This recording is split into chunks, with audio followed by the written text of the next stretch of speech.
Ayan, magandang umaga sa lahat. Maganda sa ating mga kapaguro, sa ating pong mga head teachers. Kay Ma'am Lerma, isang magandang umaga po at welcome sa ating General Emilio Aguinaldo National High School in-service training sa ating mga kaguruan. Yan. Good morning. Live tayo ngayon dito sa MAPE Department. Pero ang ating mga technical working group ngayon ay nakaipalibot po sa ating iba't ibang opisina, sa ating pong head teacher's room, sa ICT. No? Dito po sa MAPE, kasama ko po si Sir Pampilo Servito. Yan. So, bago tayo magsimula ng programa, meron tayong mga greeters, no? Yung sino ba yung unang-unang nag-vlog. Yan, si Ma'am Babylin Sapalida. Yan. Good morning daw po. Yan. Si Sir Jerry Pelaro. Blessed morning to all. At si Ma'am Adele Apis. Good morning. Yan. Sila yung first three. No? Kanina pang alas 7 kanina pa sila alas 7 na greet, no? Kahit wala pa, kahit hindi pa tayo nakabukas. Okay. So, para po sa pagsisimula ng ating programa, tayo po ay manatiling nakatutok sa ating YouTube and Facebook para po sa pagsisimula ay ang ating pong audiovisual presentation ng Philippine National Anthem. Kasunod dito ay ang panalangin, Imus Hymn, at Imus Hymn. So patuloy po tayong nakatutok sa ating pong TV screen.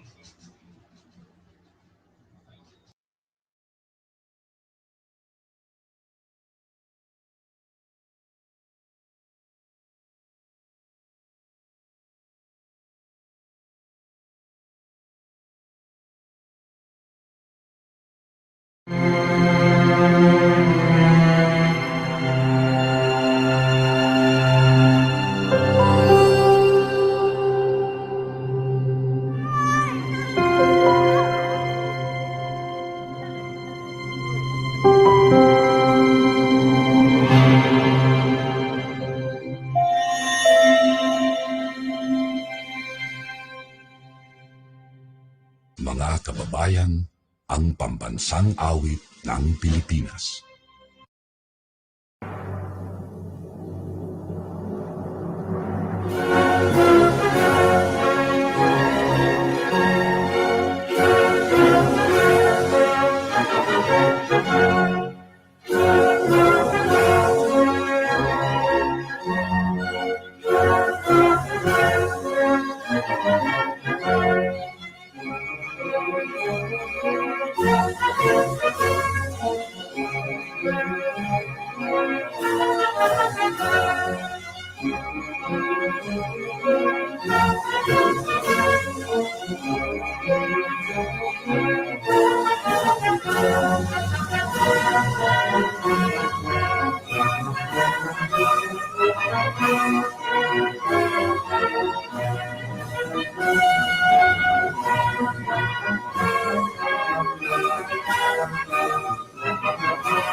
mahal kong bayan, sulong sa kaunlaran.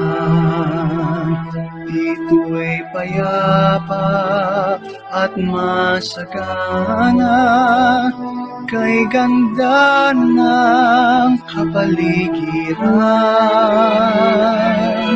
Ang imos mo'y minamahal, may ningning pag-ibig at dangal, ugat ng lahing sakdal kagitingan.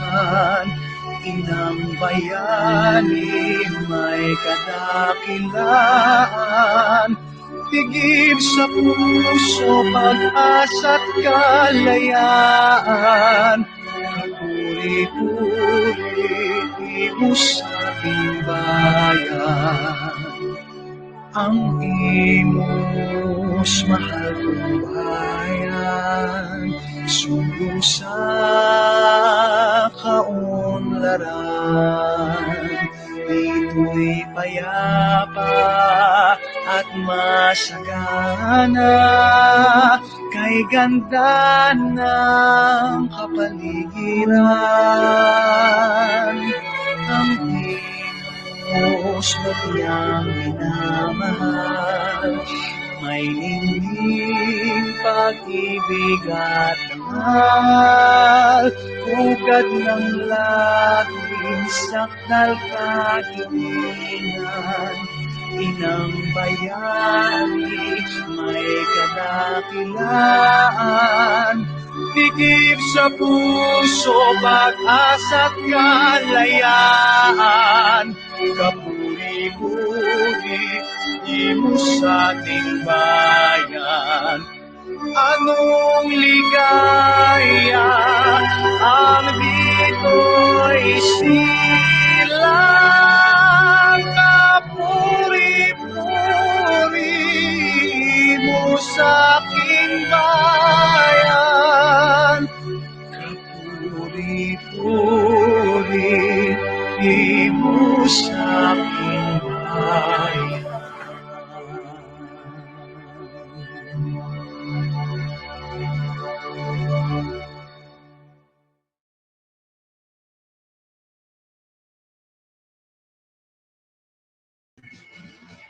Okay, ayan. Muli, isang magandang umaga sa ating lahat at welcome sa General Emilio Aguinaldo National High School in-service training para po sa ating mga kaguruan. At tayo ay marami, no? Marami tayong kaguruan ngayon. Mawala tayo ng 300 mahigit. So, tayo ay live sa YouTube at sa Facebook. So, hindi lamang ating mga kaguruan ang nakatutok sa atin, ano? Meron din tayo siguro mga bisita galing sa iba't ibang paaralan, no? Na mga kaibigan ng ating mga kaguruan, ano? At bago tayo tumungo doon sa ating pagbati, no? Dito sa ating mga magsasalita ngayong umaga, ay pili muna tayo ng babatiin, no? Ito si Sir Gary Diragen, good morning daw po from TLE. Si Sir Alan Landagan, yan, beautiful morning daw po. Yan. Si Julia and Coffee. Sino si Julia? Si Ma'am Julia na Science. Good morning daw po. Si Ma'am Marinel Gripaldeo. Ayan. Good morning daw po. Ayan. At last ay si Ma'am Donna Benito. Yan. Good morning. Okay. So, magsisimula na po ang ating programa at bago tayo tumungo sa ating mga speakers sa umagang ito ay ibigay po muna natin sa ating pinakamamahal na ina ng ating paaralan upang magbigay ng mainit na pagbati para sa ating mga kaguruan. Wala pong iba kundi si Ma'am Lerma V. Peña. Good morning.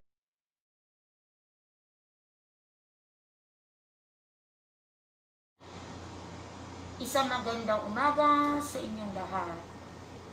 Sa aking kapamilya, kapuso, sa Geanhs, mga kaguruan, at higit sa lahat sa mga department heads na nagsisilbing tigan dito sa ating paaralan.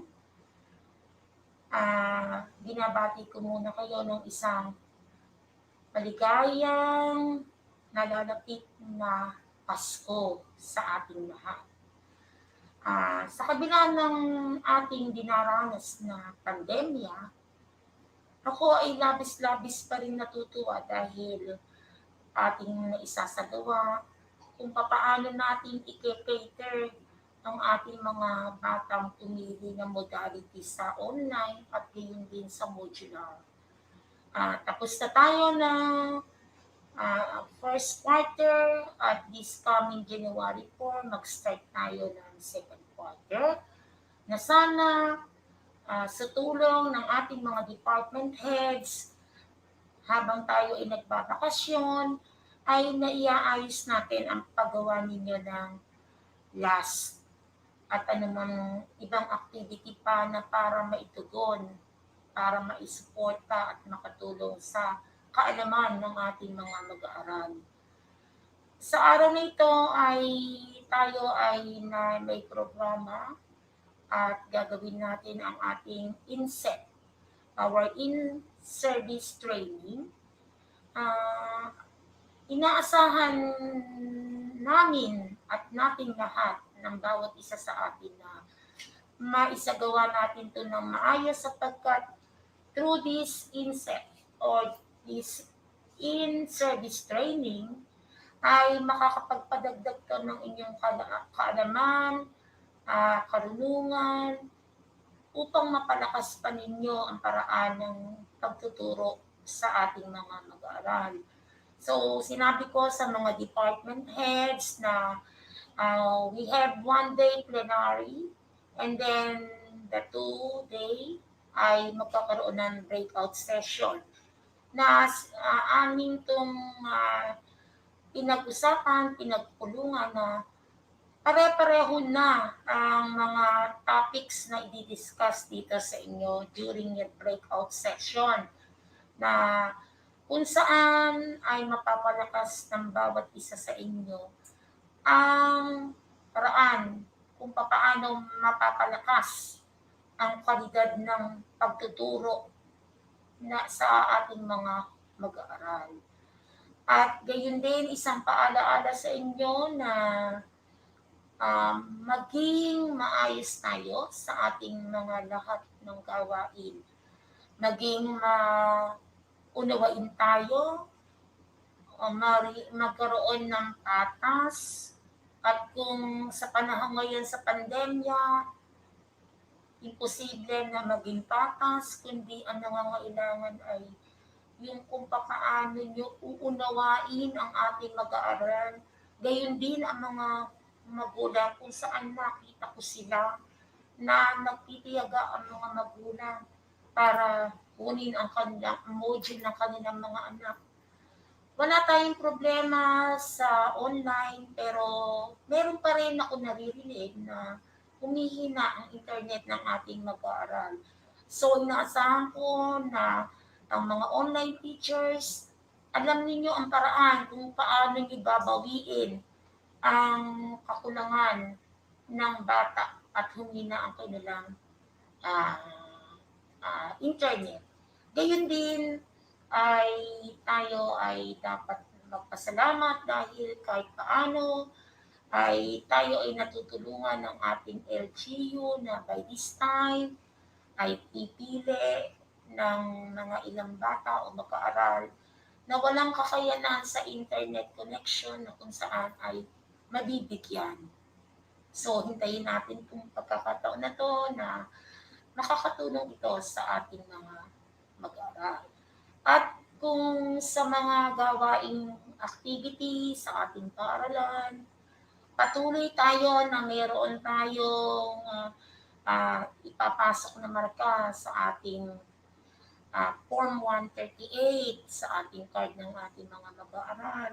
Gayon din, meron din tayong ipapasok na marka sa homeroom guidance na kung saan bilang kayo ay advisors, bilang kayo ay subject teachers, isang paalaala na mapanatili natin ang higit na pangunawa sa kakayahan na ibigay ng ating mag-aaral. Kasi nga, pandemya, we have to consider na marami ring failure, marami ring pagkukulang at ating mga data, but at the end, pilitin nating maiahon ang ating mga mag-aaral para patuloy at patuloy pa na silang ah, aakyat sa mga susunod na hakbang na pagtaas ng kanilang antas sa pagpasok. So muli, binabati ko kayo ng maligayang Pasko at higit sa lahat, sa pagpasok ng year 2021, ay maging magaang ang lahat ng ating mga trabaho at higit sa lahat, maging magaang ang buhay natin, ang pamilya natin, ang ating mga mahal sa buhay, na sa kabila ng kung ano lang ang ating kaya, ay tayo ay magsisikap upang lalong umangat ang ating magandang pamumuhay. So muli, isang pinagpalang umaga sa ating lahat.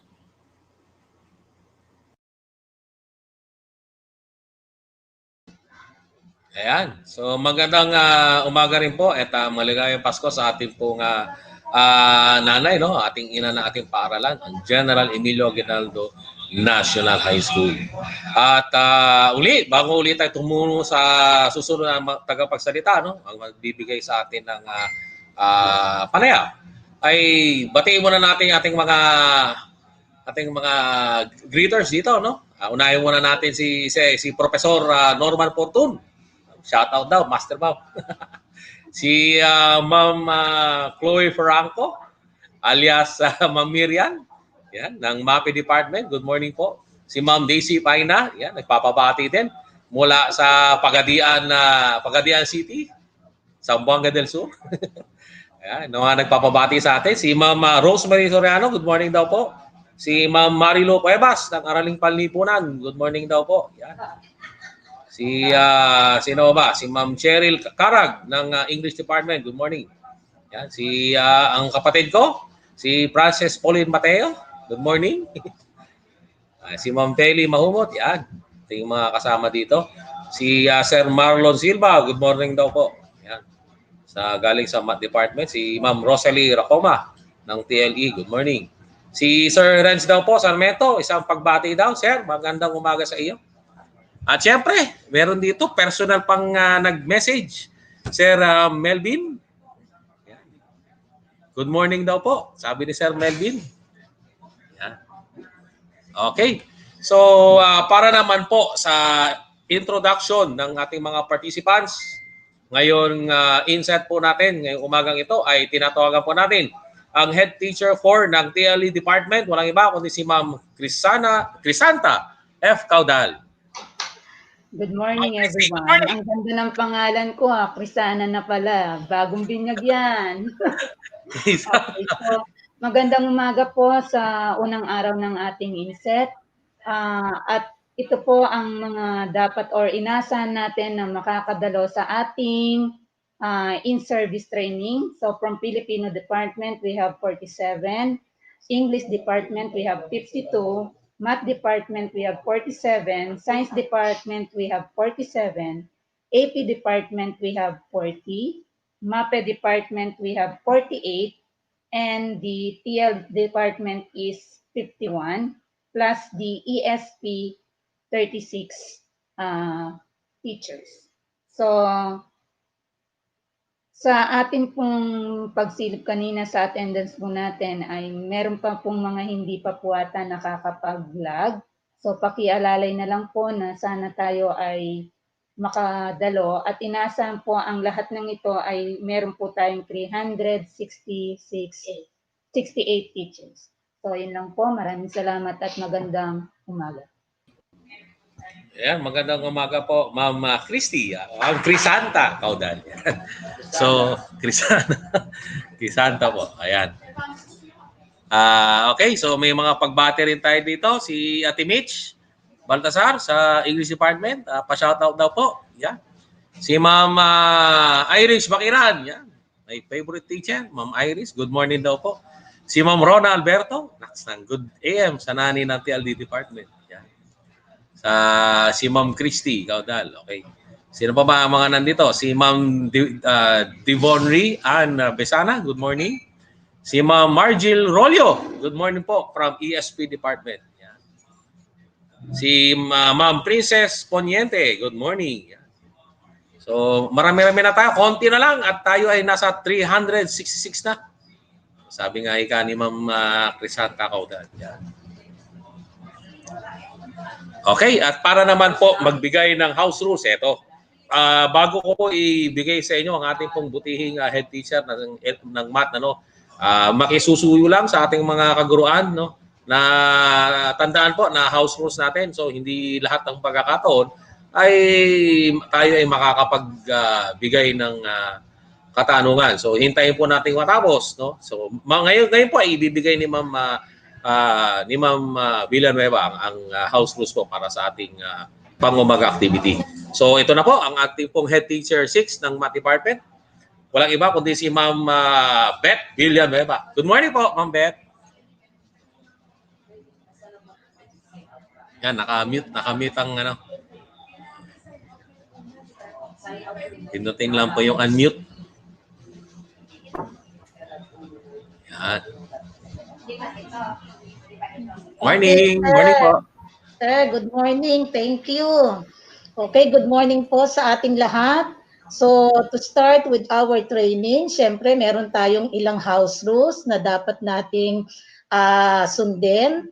So, let's have, so number 1, sana po, sabi, be on time. So, we have to log or sign in 10 minutes before the meeting orientation. Although, dahil day 1 tayo ngayon, medyo may mga technical difficulties na na-encounter, but we still have 2 more days to go. So, as much as possible, we will going to try our best na masunod po ang ating rule number 1. Then, for our rule number 2, let's mute our audio. So, mute your audio during the whole duration of the webinar. In case that you really need to say something, ask permission from the host first before speaking. Or, siyempre, meron naman tayong chat box, so pwede nating doon tayo mag-send ng ating message if we have something to say. And then for the third, so for your questions, again, you can type your questions in the chat box. Then later, after na makatapos ng presentation ang ating speaker, then the questions that you have sent will be entertained and will be answered later. And then for our 4th rule, so please don't interrupt. So do not do anything that might interrupt the session. Although hindi po natin nire-require na na naka-on ang ating video kasi siyempre meron po tayong mga internet difficulty or connection. So yung iba nating kasama kapag kasabay na naka-audio and at the same time naka-video, medyo naglalag. So with this, so okay lang po basta ang aming pakiusap, please stay with us and please listen hanggang matapos po ang ating pong training. And then for the last, we have to be active. So be an active participant during the whole training. So active does not mean na every time you have to talk. So yung ating pong pakikinig at pagsunod sa instruction ng ating speaker ay sign of being active. So with that, so yun po, we have 5 rules and sana ang pakiusap po natin, bear with us until the end of the training hanggang Friday. So we have 3-day training for this inset service. So thank you very much and God bless. Good morning, everyone. Ay, good morning ulit, Ma'am Beth. Okay, so bago tayo tumungo sa susunod na magsasalita, ay may pagbati rito from Cristina Moreno, kay Ma'am Cristina Moreno, AP Department. Good morning daw po sa lahat. Magandang buhay. Singin ko lang po si Ma'am Michelle Maulik ng English Department. Shoutout daw po. Good morning. Si Ma'am Jasmine Calosa. Yeah, good morning po from ESP Department. Si Ma'am Arian Besonia. Good morning din daw po. And si Ma'am Malu Talan. Yan. Good morning. Morning po. Okay, so ibibigay ko na po ang susunod natin magsasalita. At siya naman ay magbibigay ng statement of purpose. Kung bakit nga ba tayo merong inset ngayon, ano? At bakit kailangan nating umattend lahat. No? Wala pong iba kundi ang ating head teacher 6 ng ESB Department. Si Sir Henry Donsol. Sir Henry, good morning.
Yan, so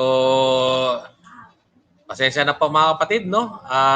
Meron lang tayong ilang technical glitch. Ganito talaga pag live. Okay, so habang tayo ay naghihintay ng pagbalik ng ating pong tagapagsalita, no? Na si Sir Donsol, ay mga muling pagbati muna. Binabati po, no? Sadya daw talaga napakalamig na aking boses. Sabi daw ni Sir Christian Quindosa mula sa Bayanan, Bacoor. Galing yatang, alam ko galing ano to eh. Sir, audio. Okay. So, Sir, Sir Papi, i-ano mo yun. Okay. Magkasama kasi kami ni Sir Papi. Okay. So, yun nga. Lumipat na pala.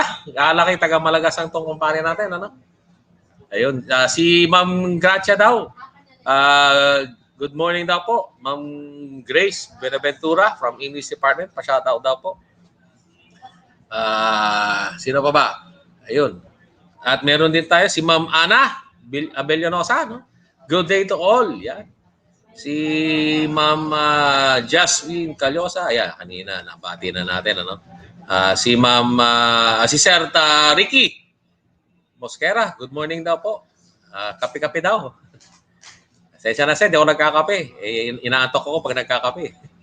Si Sir Jerry Pelaro, na, yan, no audio daw, pero good morning na rin. Yan. Si Ma'am Banji Martinez, yan, good morning. Si Sir Yano Evangelista, yan, good morning daw po. Yan. Sino pa ba mga nandito nakasalang? Si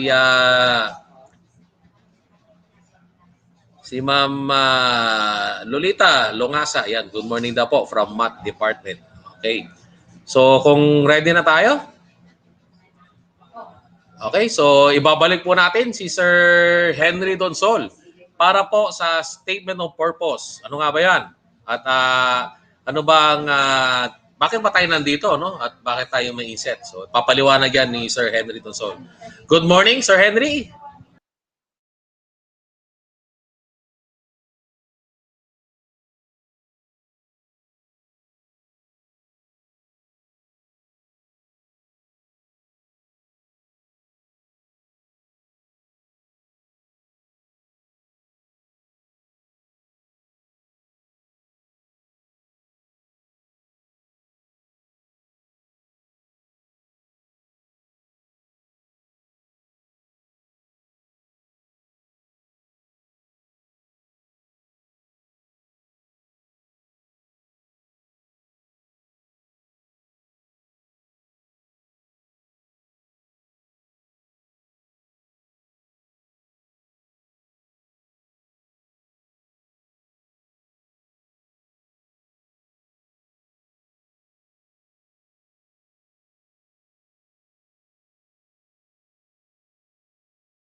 Okay na?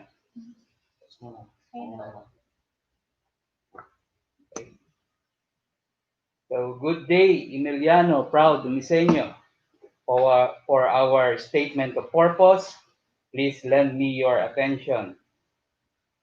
Our program background and rationale. In-service training programs are conducted to provide teachers the necessary skills, knowledge, and attitude to enable them to carry out their responsibilities, and respond to the demands of recent norms of education. It is a fundamental aspect for the enhancement of teachers' professionalism to improve the quality of their work. As such, the need for in-service training will equip teachers and needed skills to face new challenges and improve their efficiency, ability, and motivation for effective job performance. The new normal setup for teaching and learning demands transformation in delivering the instruction. Hence, the school shall gear up teachers' flexibility and adaptability to the various learning delivery modalities by providing technical assistance and trainings that are responsive to their needs. Program description. The 3-day in-service training program 2020 is a teacher development program in schools that addresses teacher professional development need issues grounded from the result of the supervision and monitoring of teachers. Moreover, the training program also provides the necessary skills and attitude to adapt the new norms of teaching and learning that supports teacher quality. It will offer activities such as lectures and workshops that boost the personality and wellness of teachers and enhance their competencies to respond to the demands in the implementing the learning continuity plan of the school. To ensure the smooth flow of the activity, it shall be facilitated by invited resource speakers and competent facilitators and supported by the school head, department heads, and assigned technical working group. The standards in the LND delivery shall be observed wherein daily monitoring, debriefing, and evaluation shall be conducted. Our target learners description is the participants in-service training are the teachers at General Emilio Aguinaldo National High School comprises of 89 male and 277 female with a total number of 366. Our workplace development objectives is a healthy body, mind, and spirit, increases productivity of the personnel in an organization. Moreover, the provision of support and response to their needs have an impact with the quality of the preparation and delivery of instruction. It will also give them the needed KSAs to adapt to the new norms of education and consequently attain the vision, mission, goal of the institution. Our program learning objectives or terminal objectives by the end of the training, the participants would be able to demonstrate the necessary KSAs in the adapting to the new norms of teaching learning process.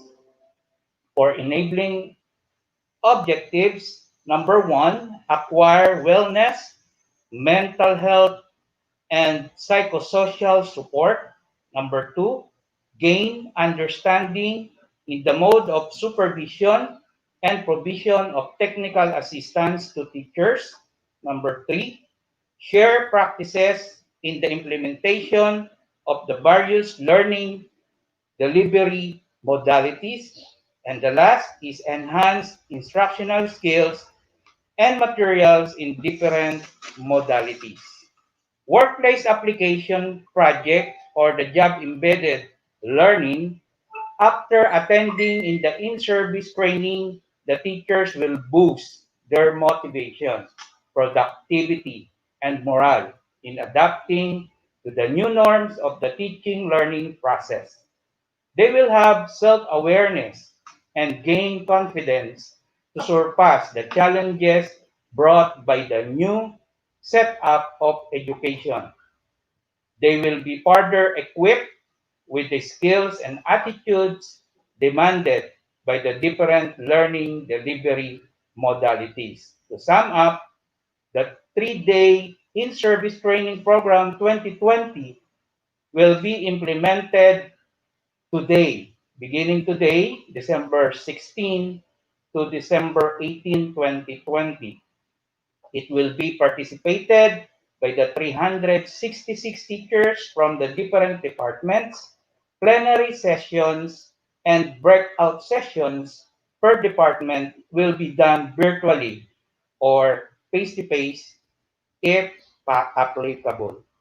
The contents to be tackled in the in-service training program includes wellness activities for teachers, discussion of the mode of supervision in the teaching learning process, benchmarking of practices in the different learning modalities, crafting of learning activity sheets, and instructional materials in their respective modalities.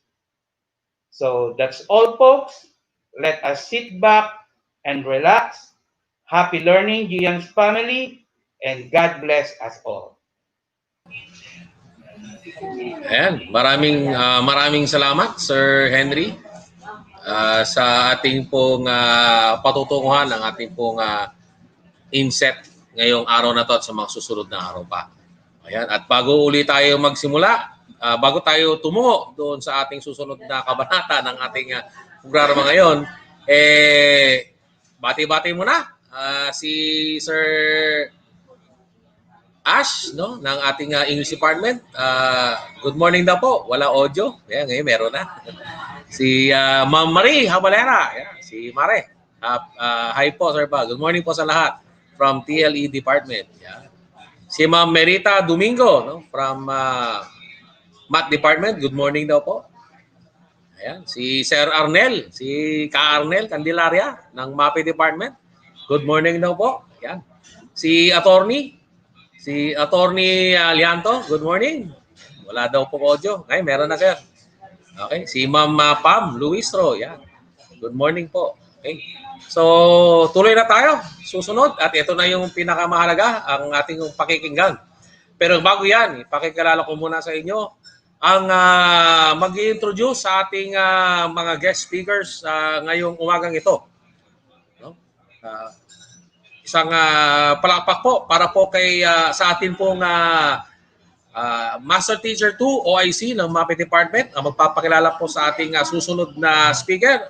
Ang unang speaker nating umaga, wala iba kundi si Sir Pampilo B. Servito Jr. Yan. Good morning, sir.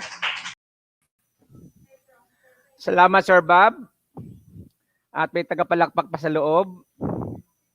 To our very supportive school head, Ma'am Lerma Peña, to all department heads and teachers of General Emilio Aguinaldo National High School, good morning.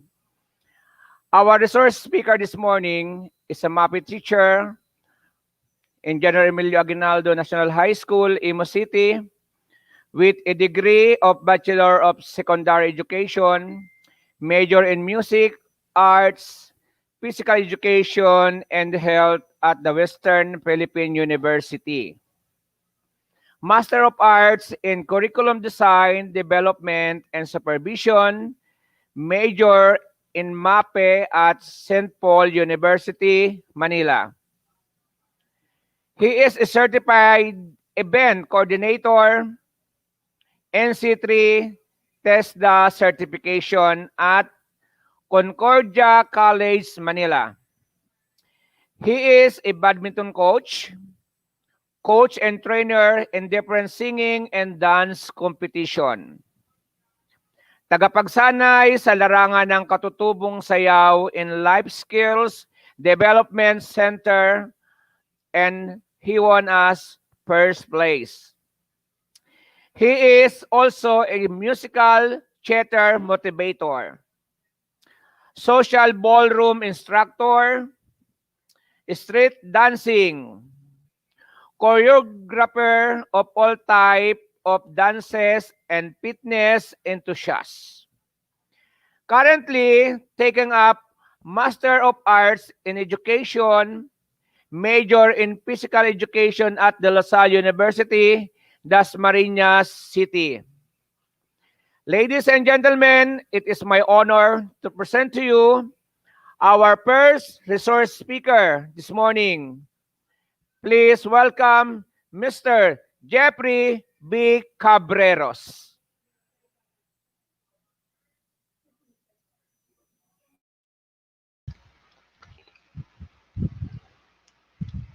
Okay. Good morning, Geanhs, for the first day of our General Emilio Aguinaldo um, National High School for in-service training for teacher. Thank you, Sir Pompey. Good morning, Ma'am Derma. I'm really happy na naging part ako ng in-service training today. Okay.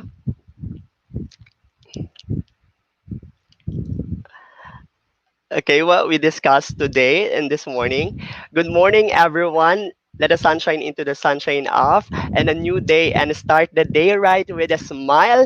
And good morning, everyone. Our discussion for today is about the physical wellness. I'm Mr. Jeffrey V. Cabreros from MAPI Department of General Emilio Aguinaldo National High School. Our session objectives is to be able to acquire physical wellness. And our table of contents that we discussed today, this morning, physical wellness. What is physical wellness? Second, physical wellness tips. 9 aspects of physical wellness you should know about. Third, physical wellness activities. Warm up, stretching, and cool down exercise, endurance, mobility, and strength. Fourth, wellness reminders. So how to build an exercise plan, how to build um, exercise training, strength training, and 10 do's and don'ts for exercise novice. And first, and we discuss about what is physical wellness. Ano po ba talaga yung physical wellness? Gaano ba kahalaga na magkaroon tayo ng physical wellness? Okay? For introduction, according to WHO, World Health Organization, physical wellness is the ability to maintain a healthy quality of life that allows us to give the most out of our daily activities without undue fatigue. Kung titignan natin, physical wellness means living responsibility according to their descriptions or definitions of physical wellness. Taking responsibility, which is taking care of our body and recognizing our daily habits and our behavior. 'Di ba? Dapat alam po natin kung paano natin pahalagahan yung quality of life, which is papasok doon yung how to adopt a helpful habits, balanced diet, regular movement, or having a physical activity, or a routine that health checks every single day na nabubuhay po tayo. Kaya mahalaga na maganda yung ating pangangatawan. Hindi lang ating pangangatawan, sasabay po doon as yung components ng mental, emotional, moral, and spiritual values. Para tawagin tayong physically fit person. Okay? And of course, papasok din po na wag natin na ma-avoid natin yung mga bad habits na pwede nating makadistract doon sa pagkakaroon ng physical wellness, which is avoiding like or distracting habits like tobacco, drugs, or alcohol.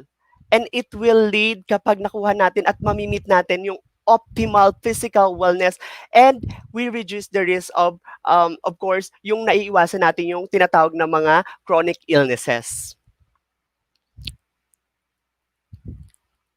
Okay, I want you to get your paper and let's check our physical health. Okay, for before we start discussions of our topic today. Okay, we don't have time. Okay, why we don't have time? I want you to, for each statement that follows, answer yes or no. Your paper depending upon whether statement is true for you. O, depende na po yun sa atin kung nagagawa po ba natin or nasusundan natin. Let's check our physical health. Why it is important na ma-check natin yung physical health natin every day? Napaka-importante po siya. Dapat alam na, aware tayo kung ano talaga po yung nangyayari sa atin every single day. Okay, first, physical check. I get at least 8 hours of sleep each night. Nagagawa po ba natin? Yes or no? Okay, dahil busy po tayo mga teacher, mga kaguruan, marami tayong ginagawa. Nagagawa po pa ba natin yung matulog ng 8 hours? Second, I eat well-balanced diet including a helpful breakfast each day. Nakakapag-prepare po ba tayo ng ating mga pagkain? Yung tinatawag na yung healthful breakfast. Aware po ba tayo kung ano-ano po yung mga healthful breakfast every day? Third, yes or no, I keep my body, teeth, and hair clean. Okay? Fourth, I do at least 60 minutes of moderate physical activity. Meron po ba tayo nakalaan? Alam na po ba natin, na, may plano na po ba tayo every day na meron tayong 60 minutes workout or routine or physical activity? Yes or no? Fifth, I avoid using tobacco, alcohol, and other drugs. Tulad nung may nagme-maintenance na pwede po maapektuhan yung ating physical health o yung paninigarilyo o pag-take ng alcohol. And last, I see a doctor, dentist for a regular checkup. Ito po napaka-importante po sa ating lahat.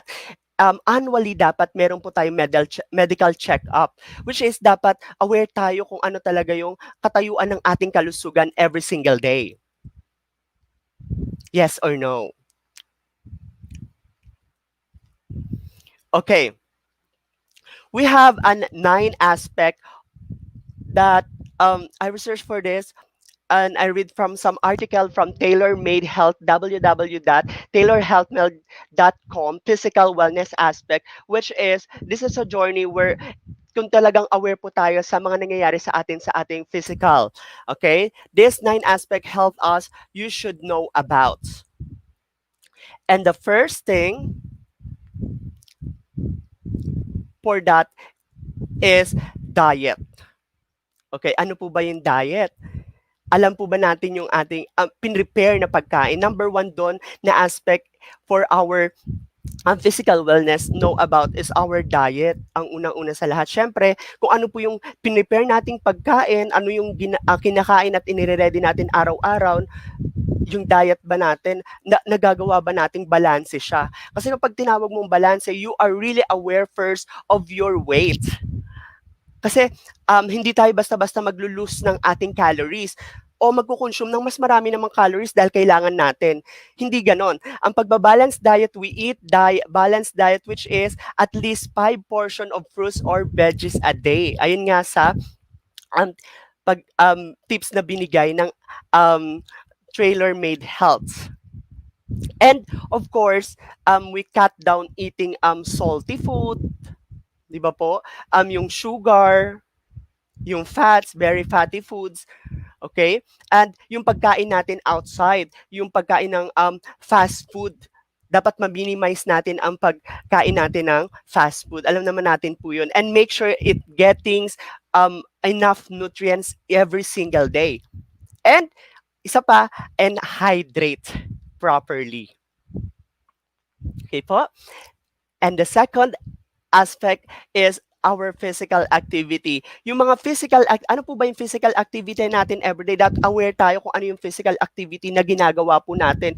Tulad po ng yung gustong-gusto natin at alam nating gawin. At of course, dapat i-consider po din natin yung kaya lang ng ating pangangatawan. Bago tayo mag-undergo din ng physical activity, dapat meron tayong health check-up. Kaya kanina nagbigay ako ng health check-up kung kaya nating gawin o balansehin yung mga activity natin everyday. Hindi yung tinamad ka ngayon, hindi ka na magkakaroon ng physical activity. Yung plano, Okay, pinlano mo yung physical activity mo and every single day. Okay? At mahal na mahal mong gawin at gusto mo talaga siyang gawin. And sleep. Ayun, kanina ko kung napansin nyo, 8 hours. Ayon sa study, 8 hours of sleep. At tayo mga teacher, di ba po, ang busy, maraming gawain. Minsan nakakatulog na tayo ng 12, 1, sa dami po na ang ginagawa po natin at busy po tayo. Ayan. Pero po sa study dapat makatulog tayo ng 8 hours. Bakit?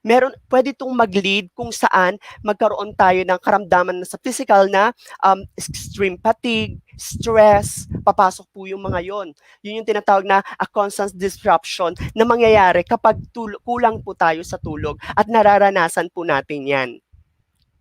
At dapat yung mga symptoms na yon na mas ma-minimize natin or mabawasan or mas magkaroon tayo ng time sa pagtulog o pagpapahinga. Napakahirap po, di ba? And the fourth one is hygiene. Okay, many agents of try dirty diseases, 'di ba? Saan po ba galing yung sakit?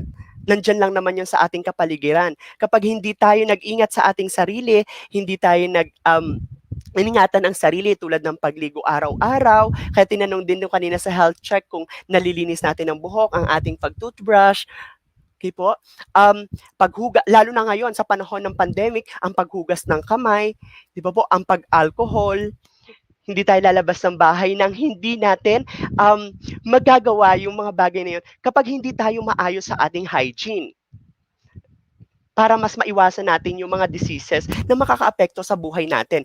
Of course, the fifth is leisure. Okay, paano po nasama yung leisure according to their tips?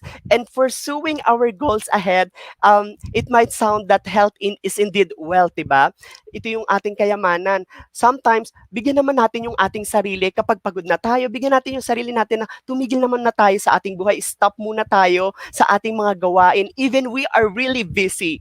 And kailangan natin gawin yung mga panahon na bigyan natin yung sarili natin tulad ng pagpunta sa spa, di ba po, pagpapa-reband ng mga teachers, di ba po, yun yung pag-comfort sa sarili na meron tayong time or manood tayo sa sinihan, kasama bonding with our family, mamasyal, yan.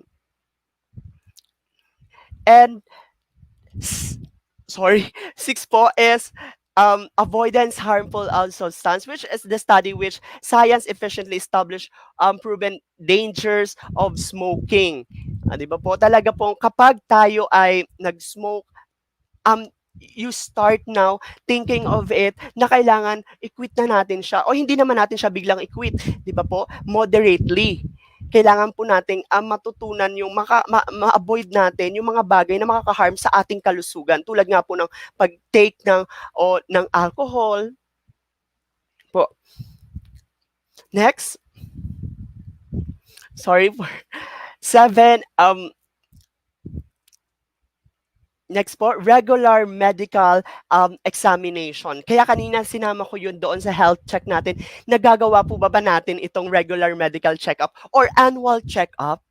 Di ba po napaka-importante po na meron tayong annual check-up, which is na-aware tayo kung ano yung, di ba, chine-check physically, internally, kung ano yung nararamdaman natin bago tayo sumalang sa mga activity na gagawin natin araw-araw. Baka mamaya, meron pala tayong ganitong sakit, tas yung pa rin yung routine na ginagawa natin, hindi tayo aware kasi hindi po natin ginawa yung pagkakaroon ng regular check-up. 8. Okay, isa sa mga importante po ay ang self-management. Okay po. Sa self-management po, sinama po siya dahil po ultimately, which is most essential factor, paano natin dapat pahalagahan ano yung mga pwedeng gawin natin sa ating sarili or our own behavior. Baka mamaya wala talaga tayong inilaan na time para sa iba't ibang activity. Hindi natin pinano yung ating mga activity everyday. Di ba pagkagising mo pala ng umaga, alam na natin yung routine natin. O wala yung physical activity o part ng wala sa ating pagmamanage ng ating sarili yung pagkakaroon ng physical activity every single day.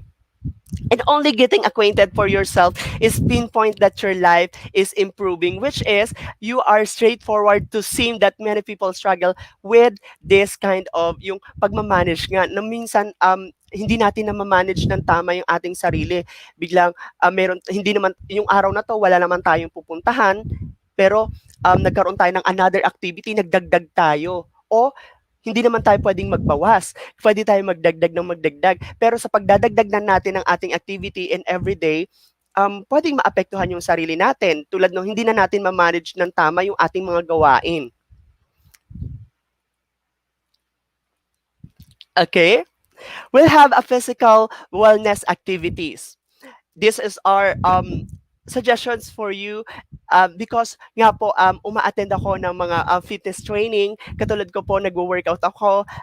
I have a time for workout or physical activity even na I am really busy to school also sa ating trabaho. Nagkakaroon pa rin ako ng time. Yun yung tinatawag na self-management oras. Kasi nandoon na yun sa plano ng aking araw-araw na routine. Okay po? Pagkagising ko ng umaga, pwede akong mag-workout dito sa bahay, pwede nyo po itong gawin yung mga activity na, na isinadjust ko po sa inyo. Pero bago po yung sa mga workout na po na ito, dapat po alam po natin kung ano yung focus ng workout na ginagawa natin or physical wellness activity that we do every single day, which is warm up, stretching, and cool down. Bakit napaka-importante po ito? Ito yung ibibigay kong mahalaga po bago po tayo magkaroon ng fitness training or yung magkaroon pa ng iba pang activities, outdoor man or home-based man po yung ating physical wellness activities. And of course, sa mga activity na yon, papasok po dun yung pag-develop ng ating endurance, mobility. Ito po yung mga importanteng meron tayo physically. Endurance, mobility, and strength. Okay?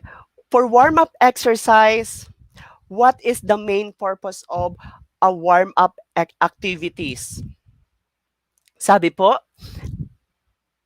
warm up is generally consists of gradual increase in intensity and physical activity, a pulse raiser, joint mobility exercise, and stretching, followed by your activity. For example, before running or playing an intensive sports, athletes might slowly jog to warm their muscles and increase their heart rate. Kasi nga po, yung pag-warming up po natin o warm up natin, it's to prepare our body to our aerobic activity that we do.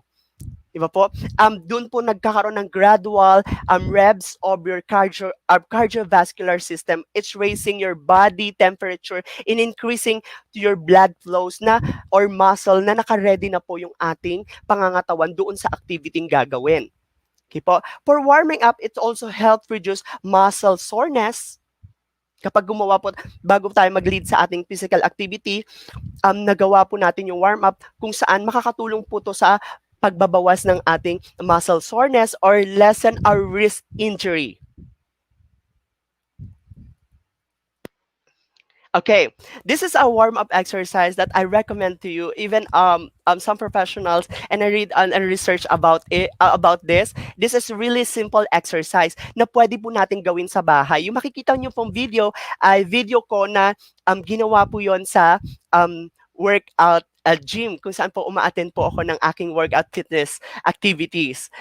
Talaga pong may time ako sa paggawa ng parte na ng buhay ko ang pagkakaroon ng fitness workout. It's either may time po ako sa indoor, meron din po ako sa home base, at meron din po outside yung running. Nag-run po ako, nag-walking, sometimes it's 12 kilometers or 10 to 12 kilometers a day in an hour. Okay po. Ito yung mga activities, bago po tayo magkaroon ng extreme activities, bago po natin ma-meet yung extreme, sana hindi po siya extreme, or we are beginners as a teacher. Pag nag-start po tayo as beginner, dapat po, kaya naglagay din po ako kung ilang seconds, ilang routine, or ilang repetition ang pwede natin gawin. Ito po yung pwede natin gawin at home, na napaka really simple. This activity I will start from warm-up exercise. Okay po. First is overhead reach to side stretch. Okay po? Para saan po ang overhead reach to side stretch. The side stretch exercise stretches and strengthen the intercostal muscle, the muscle between our ribs. Ayan, yung nakikita nyo po. Kaya kapag stretch mo yung kamay mo sa taas, then sideways, then sun, and another raise, then sideways. That's overreach to side stretch for warming up.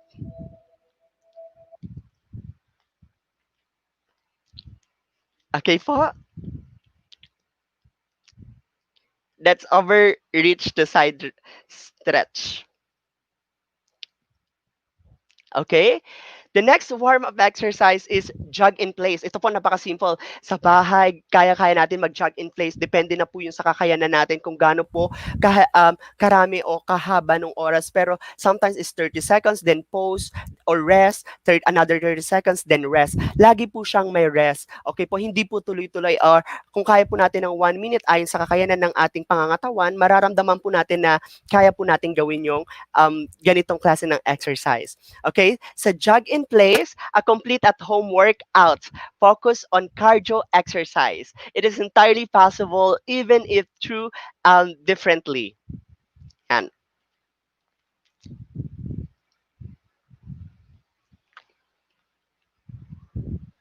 Yan.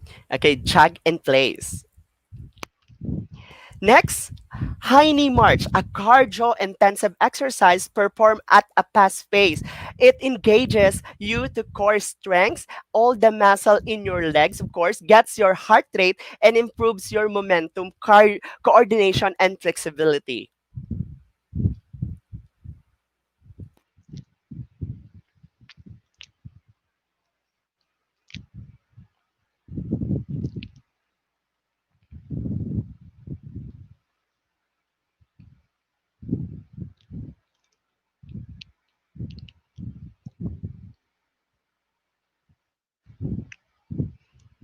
Okay?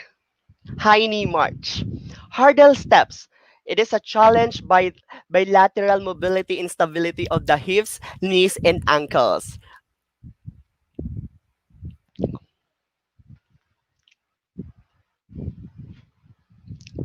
It's really simple. This is your hips and knees and your ankles. Kung nakikita nyo po, pinupoint ko po yung paa ko doon. Yes. That's for your ankles and your knees. Kapag ni-raise mo yung legs mo at pinagsa-sideways mo, kasama po yung hips siya. Yan po yung hurdle steps. Let's challenge you. Then side, then low. That's 30 seconds.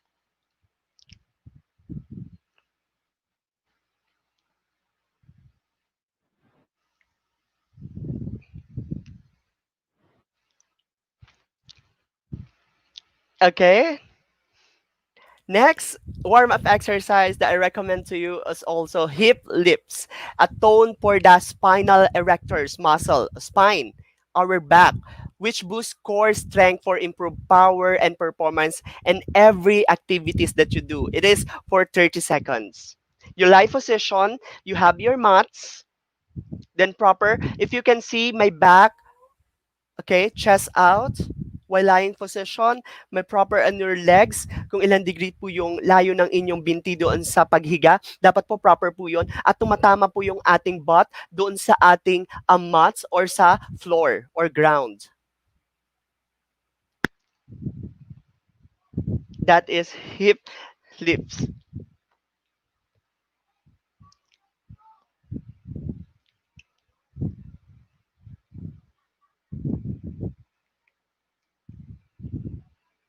That's for 30 seconds. Pwede niyo po siyang gawin sa bahay. Lahat po ito kayang-kaya po natin gawin at ihanda yung mga gamit na meron tayo sa bahay. Kailangan lang po natin talaga ng open space. Next is dead bugs. What is dead bugs? A safe and effective way to strengthen our and stabilize our core, spine, and back muscle.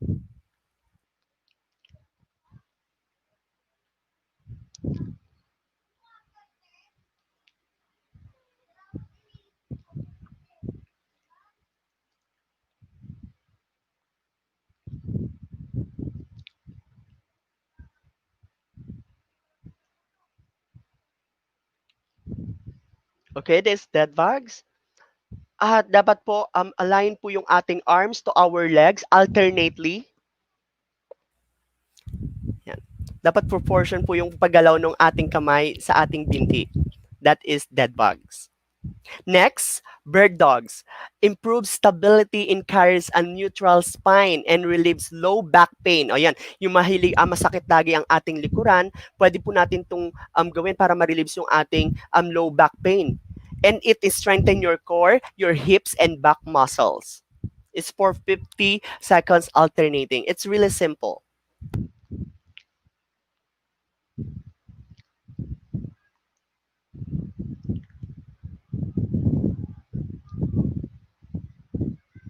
Iaabot mo, raise in front of you, in your back, raise at your back, your legs too. Dapat po, align po sila, alternate.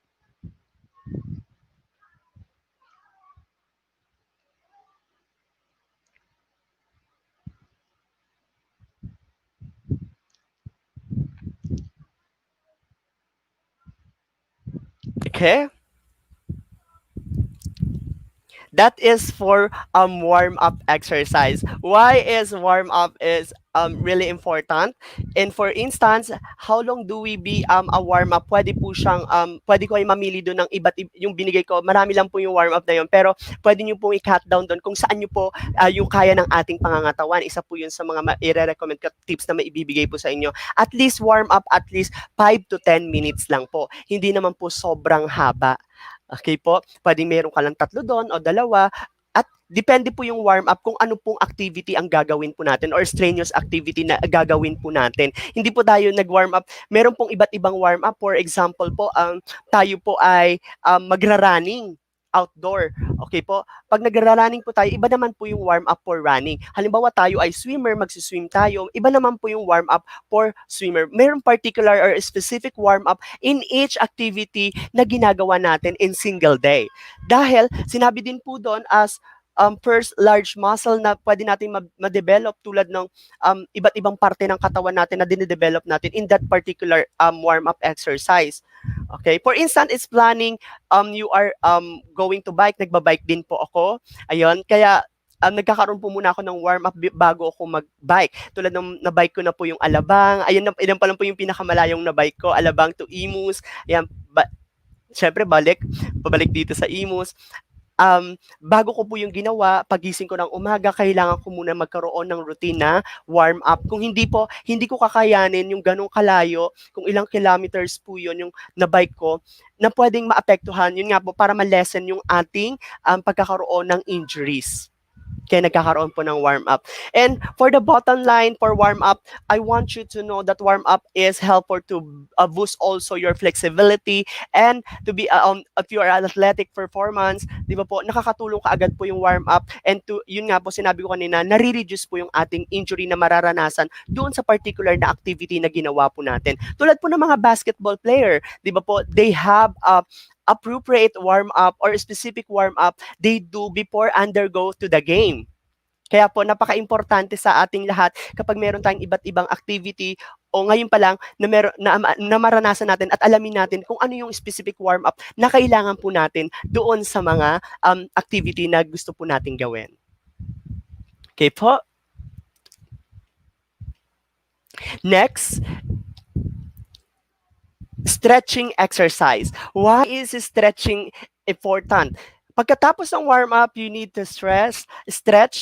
Ayan, napaka-importante po yung stretch. Bakit nga po? Stretching keeps the muscle flexible and strong and healthy. And we need the flexibility to maintain a range of motion in the joints. Without it, the muscle shorten. Pag wala po tayong stretching, ito po yung mangyayari sa muscle natin. Okay, shorten and become tight. Then, when you call on the muscle for activity, you feel weak and unable to extend all the way. That puts you to risk for joint pain, strains, and muscle damage.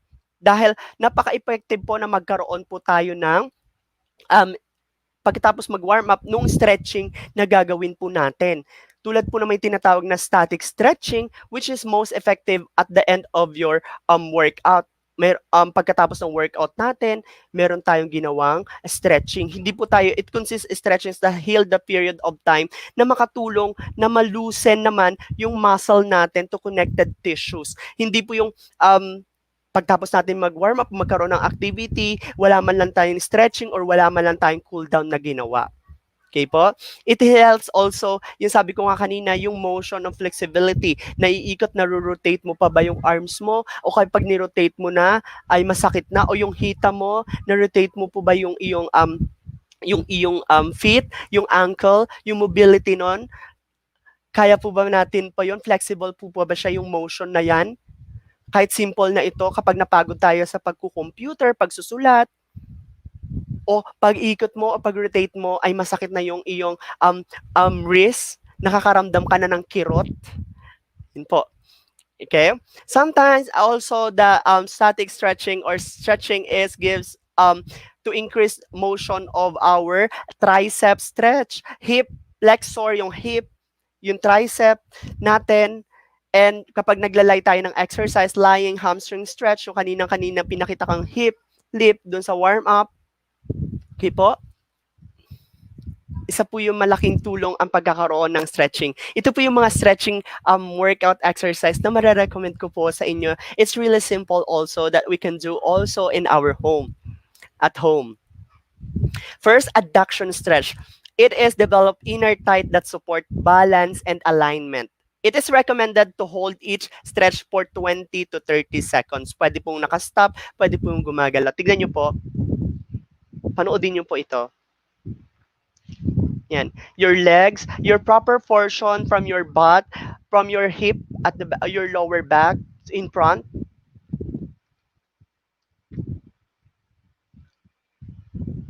Yan.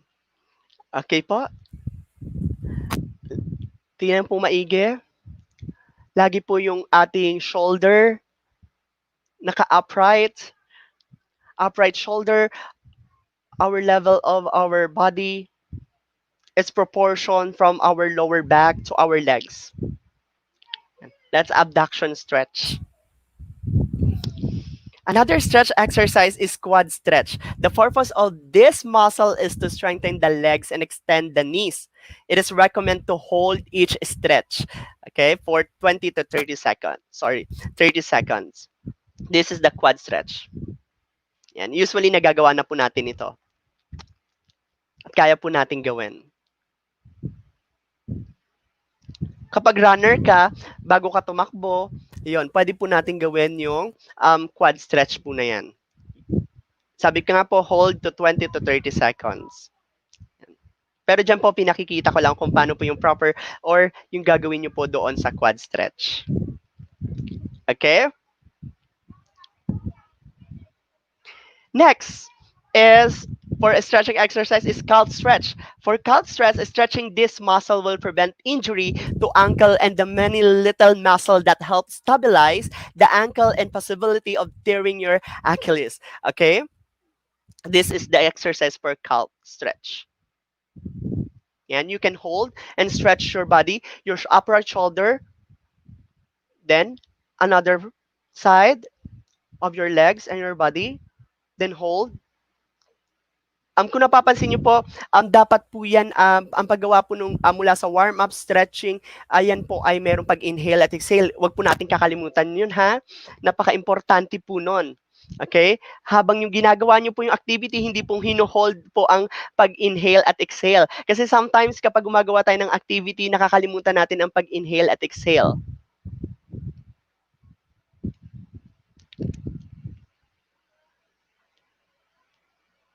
Okay po? That is calf stretch. Another stretching exercise is hamstring stretch. Can increase this hamstring stretch, flexibility, and improve your range of motion in the hip.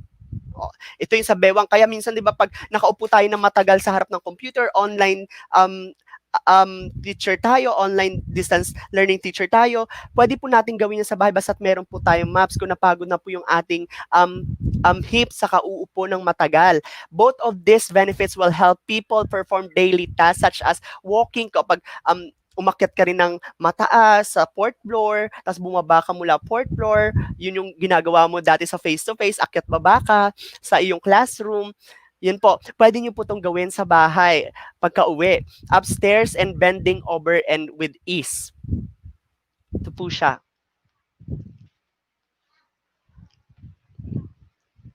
Para po yan sa hip motion. Ay, ito po, nararamdaman ko na po siya pero nakapag-routine po ako. Ganun po kapag matagal po tayong nakaupo. Pwede po nating gawin to. Okay?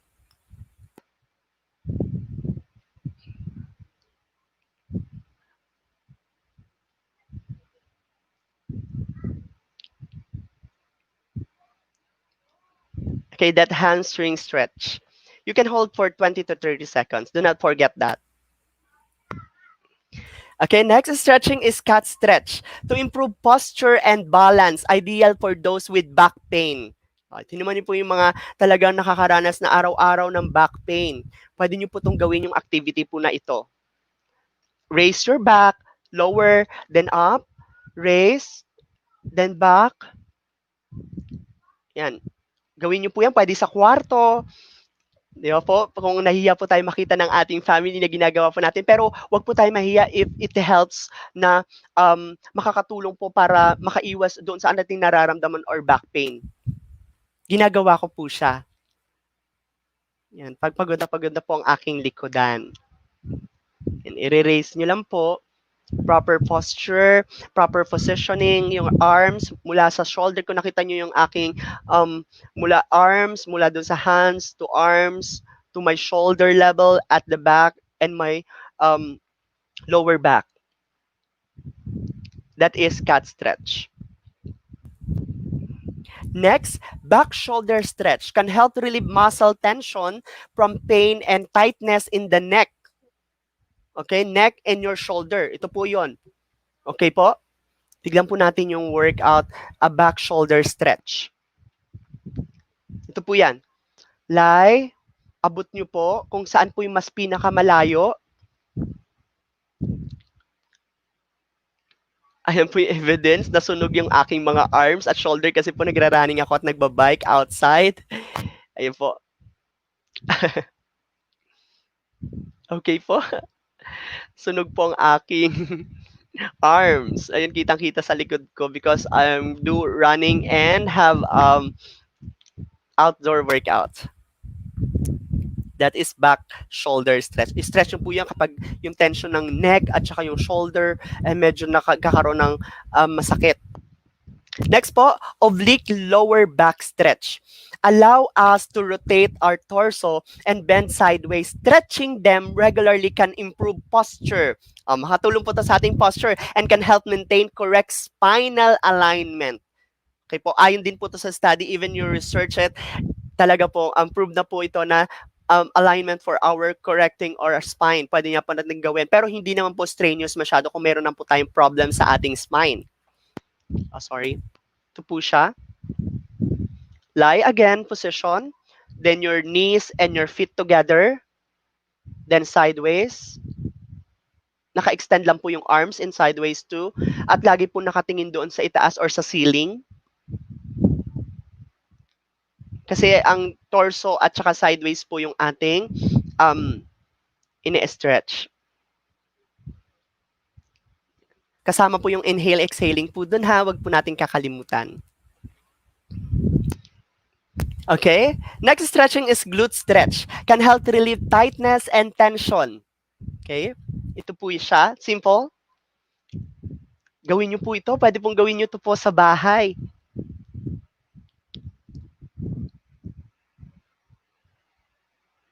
Yan. You just hold 20 to 30 seconds po ha. Diyan po medyo mabilis po para makita nyo po kung paano lang po yung paggawa ng glute stretch. Okay? Nakita nyo po para nag-4 lang, nauupo po kayo. Pero yung alignment po ng yung spine to your neck, to your head, to your shoulder, and holding your feet together, feet, ayan, or your legs, dapat po proper. Labas po yung ating butt sa likod. Yan. Okay po. Then inhale, exhale.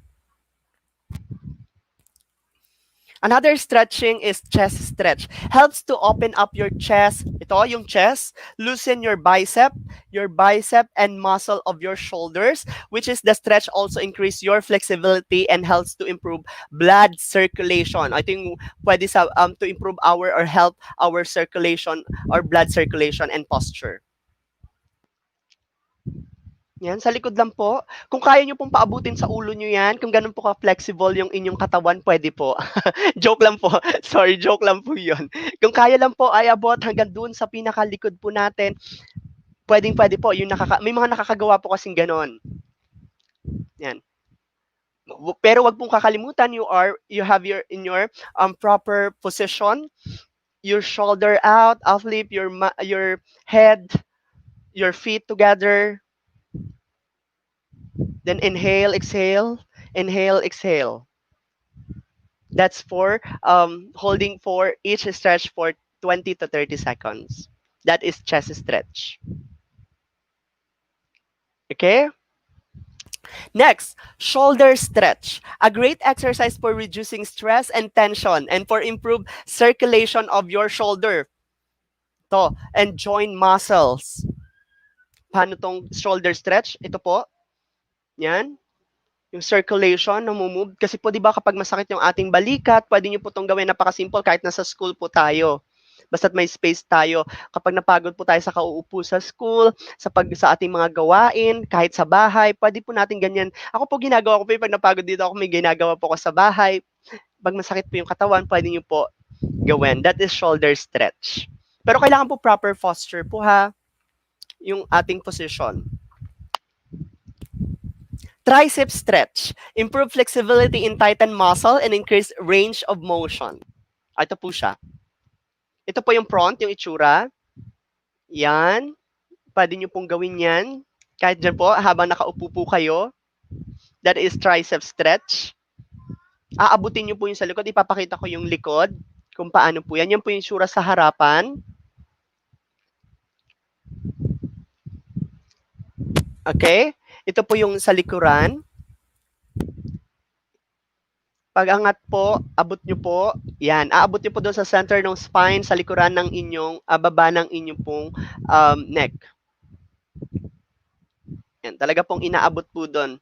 Yung iba po kasi hindi kayang abutin, nakaangat po siya. Yan po, pwede nyo pong iabot. Tapos proper. Okay po? That is tricep stretch. Another stretching is lower back stretch. Ito po talaga yung mas usually kahit sa study nararanasan natin yung lower back pain. Ano yung pwede natin gawin sa as lower back stretch? Helps strengthen and stabilize your core muscle, increase your lower back range of motion. Okay po? Ito po siya.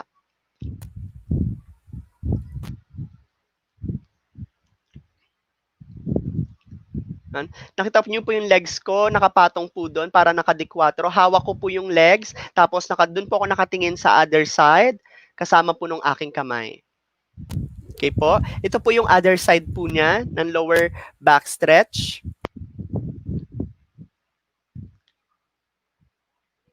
Yan. Pakikiramdaman niyo po dito sa lower back po yan. Habang straight po yung ating legs at yung hawak po natin yung kabilang legs, parang dinidiinan po natin para maramdaman po natin yung stretch po ng lower back stretch. Okay? For quad rocker stretch, strengthen our legs and extend the knees. Paano po siya? Ito po.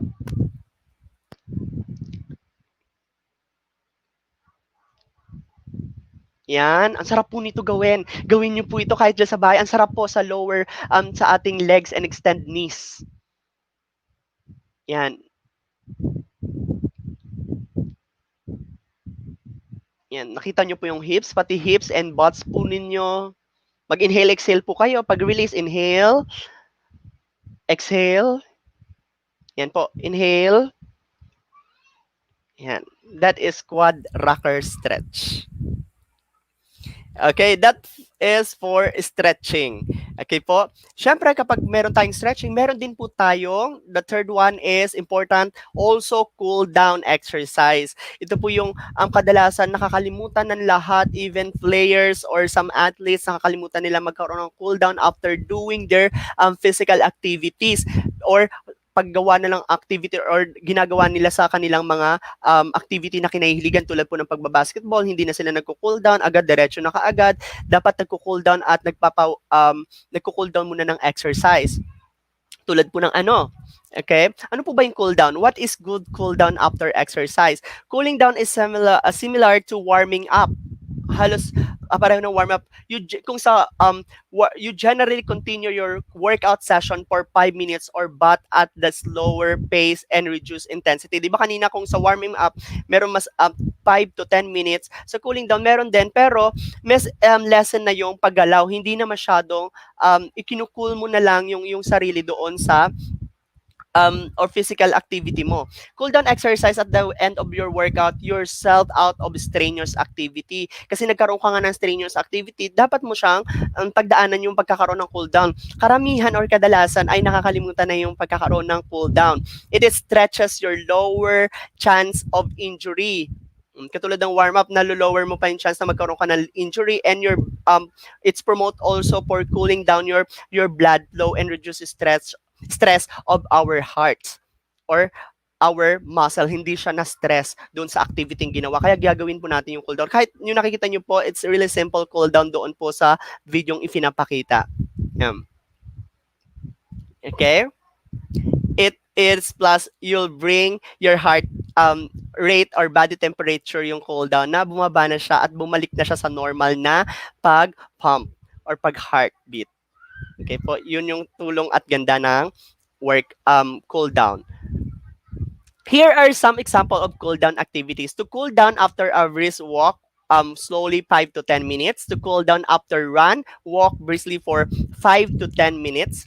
And to cool down after swimming slops or leisure for 5 to 10 minutes. Ayan, kaya depende nga po kung ano po yung ginawa nating activity. For example, nag-running tayo, ano yung particular warm-up, cool down na pwede natin gawin doon sa activity yung ginawa natin para malesen po natin yung pagkakaroon ng muscle injury or tension ng ating muscles. Okay, this is only I recommended to you because it's overall having an impact to our body. Ito yung cool down na isa lang po itong video na to. What is this cool down na ginagawa ko? Even I'm going to bike outdoor or running outdoor, it is world greatest stretch ang tawag po. As you can see and just search for it, talaga pong maganda siya. Even some of the professional, they recommended as a cool down. It lightens and strengthens 3 key areas, the ankle, hips, and thoracic spine. Okay? Yun po yung tinatamaan at na-strength po yung atin dun sa cool down na gagawin na world's greatest stretch.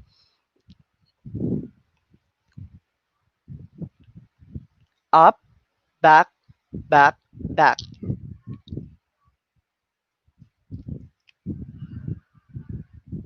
Simple lang po siya. Tayo.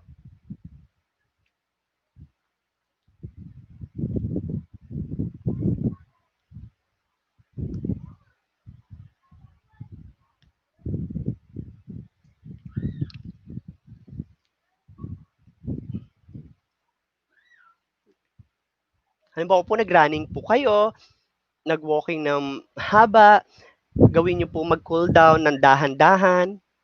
Yan, to 10 minutes lang, bilang lang po kayo to 10 minutes, at 10 seconds or 10 minutes.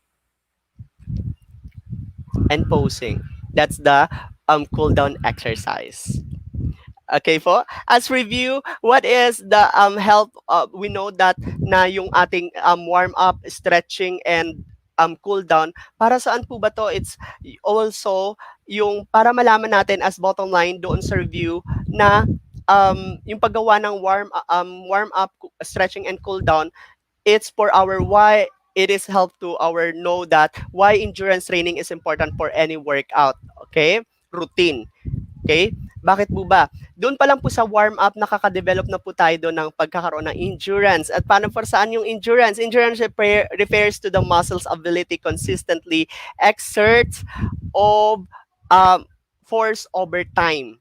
Yun, kung hanggang saan po yun natin kaya. Di ba po kung napansin nyo po, nagbigay po tayo ng oras or minuto or seconds doon sa ginagawa nating activity. Gaano ba kahaba o length yung gagawin nating activity? Okay po? Na-check na po yung kaagad kung yung endurance po natin ay gaano tayo tumagal or na-engage doon sa activity na yun, nakaya pa rin ang ating katawan. Okay po? And what is mobility? Okay? Mobility is which is refers to ability to move freely and easily without stress of the body. Hindi tayo nakaramdam ng stress. Yun yung araw-araw nating ginagawa. Katulad sabi ko nga sa inyo, kapag umaakyat po tayo sa fourth floor, third floor ng school, building natin, o sa bahay natin, akyat ba tayo at may kukunin tayo at may hawak pa tayo, nakakagalaw ba tayo, flexible po ba tayo, o hindi natin siya kayang gawin, even na magaan yung bagay na ating bubuhatin. Okay po? Nagagawa po ba natin freely? Matibay po yung ating buto, yung ayos po ba yung ating tendons or muscles or ligaments doon sa mobility? Nakita nyo po, kaya po ba nating ma-circulate yan sa ating katawan? Okay? Why strength training important to your life? Strength is training or resistant training are type of exercise focus your resistant to strengthen your muscles. Okay po? And strength, also exercise strengthening are beneficial for older adults because this exercise help build muscle strength and muscle mass preserve to bone density. Kaya kailangan po magkaroon tayo ng yung strength na dinidevelop or strengthening exercise. Kasi it helps na talaga mas matibay yung ating buto, kaya mas dense siya, yung mas kaya nating gawin yung iba pang activity. Kasi habang tumatanda tayo, rumurupok po yung ating buto, at dahil napabayaan natin at wala tayong routine or activity, hindi na tayo nagde-develop ng ating own strength, humihina po siya. Kaya habang tumatanda, dapat po doon tayo mas lalong nagiging aware sa paggawa ng iba't ibang activity o pag-develop ng ating pagkakaroon ng strength training and strength exercise. Get started, how to build an exercise plan. Yung sa mga nagpaplano po na ito po yung mga pwedeng ma-recommend na pwedeng to build our exercise plan. Ito po yung dapat nating mga dapat i-consider according to also to that site. Even some professionals do this. Follow these tips to get the best workout from your walks. Okay, find a safe place to walk. O, totoo naman po, lalo na sa panahon ngayon, hindi tayo masyadong pwedeng lumabas, ma-expose.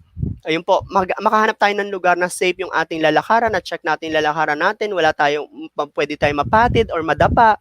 Yun po, which is also a street which is napaka mahangin, maaliwalas.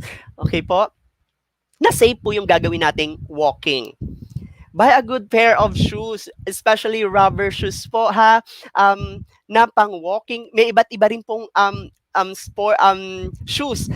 In particular, meron pong tinatawag na shoes for training, shoes for workout training sa gym, iba po yung shoes nun, pang running, iba rin po, pang basketball, iba rin po. Kaya may tinatawag tayong basketball shoes, may tinatawag tayong mayroon pang casual. Wag po natin, kadalasan nakakalimutan po natin, nag-walk tayo sa labas, hindi pang walking shoes or pang running shoes yung gamit natin outdoor. Kasi ginagamit po natin yung casual shoes natin. Ano po yung casual shoes? Shoes na dapat pang araw-araw lang, na panlakad, pero hindi siya na hindi siya appropriate. Kaya kapag yung panlakad ko, binibili ko na lang po ay yung walking shoes ko or pang running shoes. Kasi po yun yung appropriate para po mas yung activity or physical activity na gagawin ko. Pang rubber shoes siya na appropriate or specific doon sa activity na mas marami akong ginagawa. Yun po. Kaya kung basketball shoes yan, nahilig ka mag-basketball, yun yung physical activities na ginagawa mo, basketball shoes po, wag po natin gamitin yung running shoes doon sa pang-basketball shoes. Yun po. Dress for comfort and safety, yun kung nakita nyo kanina, naka-leggings ka, fitted, sandals, or yung pang-workout talaga, hindi masyado darker, or kapag mainit or mainit yung tela. Okay po. Next, do a 5 minutes warm up and cool down. Okay, or 10 minutes. Okay po? That's for walking. Kung magpaplano po tayo mag-walking. And for strength training, focus on form, not weight tempo. Focus on not weight. Okay, focus on form. Okay, not on your weight. Anong ibig sabihin yon? You have a line of your body. Kung nakita nyo kanina doon sa mga video, you are aligned correctly kung paano yung tamang tayo, yung unang position mo bago gawin yung workout. Hindi po yung dumiretso ka na. Kahit Pucho, hindi po. Dapat pag engage tayo sa workout training, dapat alam po natin yung position po kaagad ng ating shoulder, ng ating muka. Okay po? Yung tempo, it helps control rather than undercut strain gains through momentum naman po. Kailangan may tempo po yung ating ginagawang workout training. Hindi po yung basta na lang pa na binigay mo na kaagad yung hindi pa accurate yung movement na yon doon sa shoulder mo or doon sa position ng katawan mo. Breathe. Okay, napaka-importante po na mag-inhale, exhale doing the activity or strength training dahil po ang tamang paghinga, hindi po pwedeng i-lock mo yung hinga mo dahil po makaka-apekto po yun sa pag-develop ng ating katawan. Okay? Keep challenging muscle.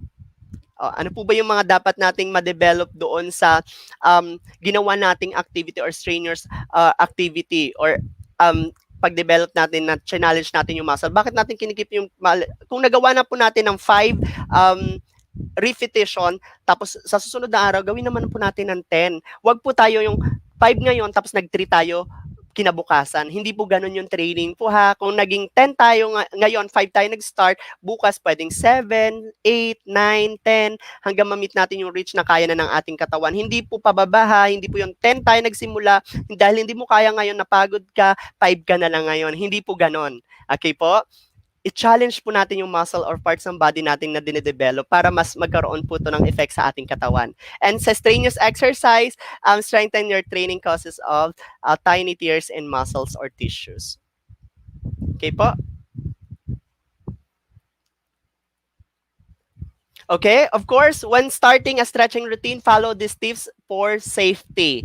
Okay, check with your doctor. Okay, bago po tayo magkaroon ng strenuous activity or strengthening, dapat po nakapagpa-check up po tayo. Baka po may sakit po tayo sa puso.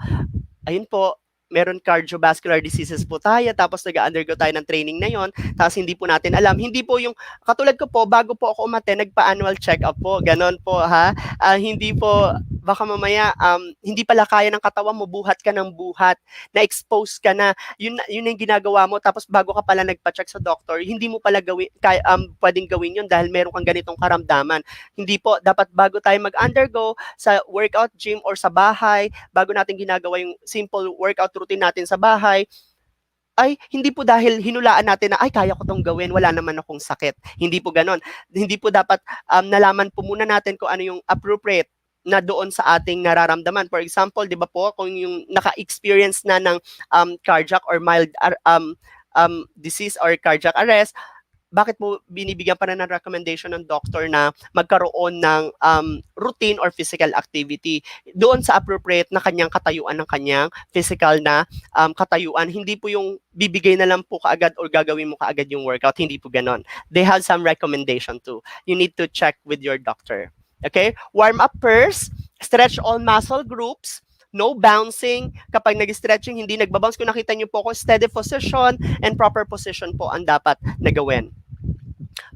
Feel mild tension only, hindi yung extreme agad, okay? Kailangan makahanap ka ng kung saan yung tension ng ating strenuous activity ay kaya mong yung muscle doon sa mild tension lang, hindi yung agad na position ka or gagawin mo kaagad para maiwasan yung bakit? Kailangan maiwasan natin yung pagkakaroon ng injury.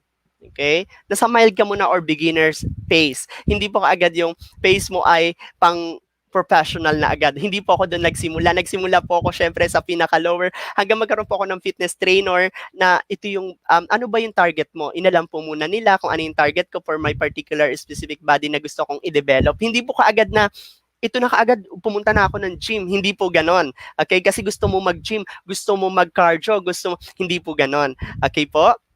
And it helps also when I taking up a master's degree in De La Salle, tinatakal namin kung ano yung pwedeng namin gawin sa aming katawan. Kaya napakaganda din po, yung napag-aralan po muna talaga natin kung ano yung gusto nating mangyari sa ating katawan. Hindi po yung agad umattend po tayo agad. Okay po? And breathe, yun nga, huwag kakalimutan mag-inhale, exhale, and hold and repeat. Okay? It is from Daniel Plan from a website, which is I really admire Dr. Shan Poy, MA Daniel Plan Health and Fitness Coach. I always read his advices doon sa kanyang books, and I really inspired of that kasi nga meron siyang ibinigay kung paano yung proper, and it is also na nakakatulong sa akin, na pwede ko rin po ma-recommend sa'yo. And if you want to check www.danielflan.com, okay, it is a fitness coach, which is he told that you give decided to get back into shape, good for you. So what's your next step? Exercise physiologist and behavioral coach Shan Foy that has do or don'ts to help you to succeed in your activity that you want you to engage. Hindi ka agad na gusto ko ng mag-workout. Gusto ko tong gawin. Hindi po ganon. Dapat po nakaset yung mind at alam natin yung mga dapat at hindi dapat natin gawin. By following these 10 don'ts and don'ts, you'll be well on your way realizing your fitness dreams. Just dream, remember, to take it one step at a time and win today. God's strength and Coach Sian. This is the 10 do's and don'ts for exercise, Novice. For don'ts that he recommended, and I recommended also to you, those do choose activities. Yung mahal nating gawin at gusto nating gawin, yung nai-enjoy natin, especially, we are happy to do that particular activities. Hindi po yung, dahil nasama ako ng kaibigan ko, go na kaagad. Pero nasama tayo dahil sa pilitan. Hindi po, dahil gusto rin po natin talagang sumama sa kaibigan at kakilala natin. Hindi na influensyahan ka lang dahil ngayon mo lang naiisip may sakit ka na bago ka magkakaroon ng workout. Hindi po dapat ganon. Okay, yung activities. We are happy to do the activities every single day. Kasi ilalagay mo na siya doon sa yung program. And get an exercise. Paano ba talaga to get an exercise?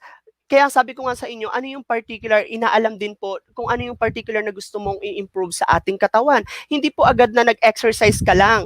Okay po? Baka hindi po to appropriate. Masakit yung legs mo, pero legs pa rin yung ginagawa mo. At nasobrahan ka pa. Okay po?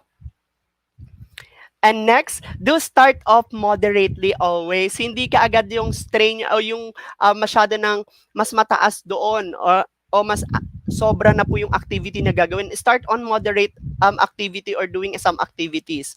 Do drink a lot of water. Di ba? Kaya pa tayo kapag nag-workout, may water po tayo kasi baka ma-dehydrate po tayo sa activity or routine na gagawin natin. And do cool down. Okay po? Huwag po natin kalimutan yan. Okay? Sa don'ts, don't begin exercising without warming up. Mula po nung simula ng ating session, lagi ko pong pinaulit kahit ng session natin, tinuro ko na po yung pag-warm up, dapat po may warm up po tayo. Okay? Don't try race. Ano yung don't try race? Huwag ka makipagkompetensya. Halimbawa, kaya ng kaibigan mo itong activity na to, pero hindi mo talaga kaya, pero pinilit mo, pwede kang magkaroon ng injury dahil hindi mo nga talaga siya kaya. Okay po? Pwede kang magbigay ng magtanong kung nasa gym ka or mag-search kung ano talaga yung tatama. Kaya binigay ko po kung ano po talaga yung specific or particular na parts ng body na pwede nyo po nating ma-develop sa gusto nating gawin na activities. Kaya wag po tayo makipag-competitions. We're not into race. Okay? Don't obsess. Baka na-obsess naman po tayo sa ating activity ginagawa. Ayan. We need to concentrate to our only for our na kung saan hindi tayo na obsess. Okay, nawalan naman tayo sa nawalan tayo ng time sa iba pang mga gawain. Sobrang mo tayo na obsess doon sa pag-develop ng ating kasi na-enjoy na natin. Pero while enjoying, dapat hindi tayo nasobrahan. Okay po?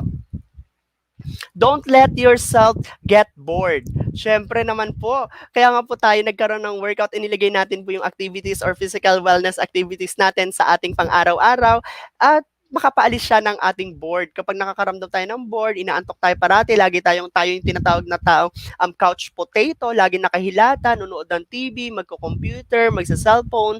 Ayun, don't let yourself get bored, kundi magkaroon ka pa ng activity na mas makakatulong physically at ma-develop yung ating katawan. Okay po?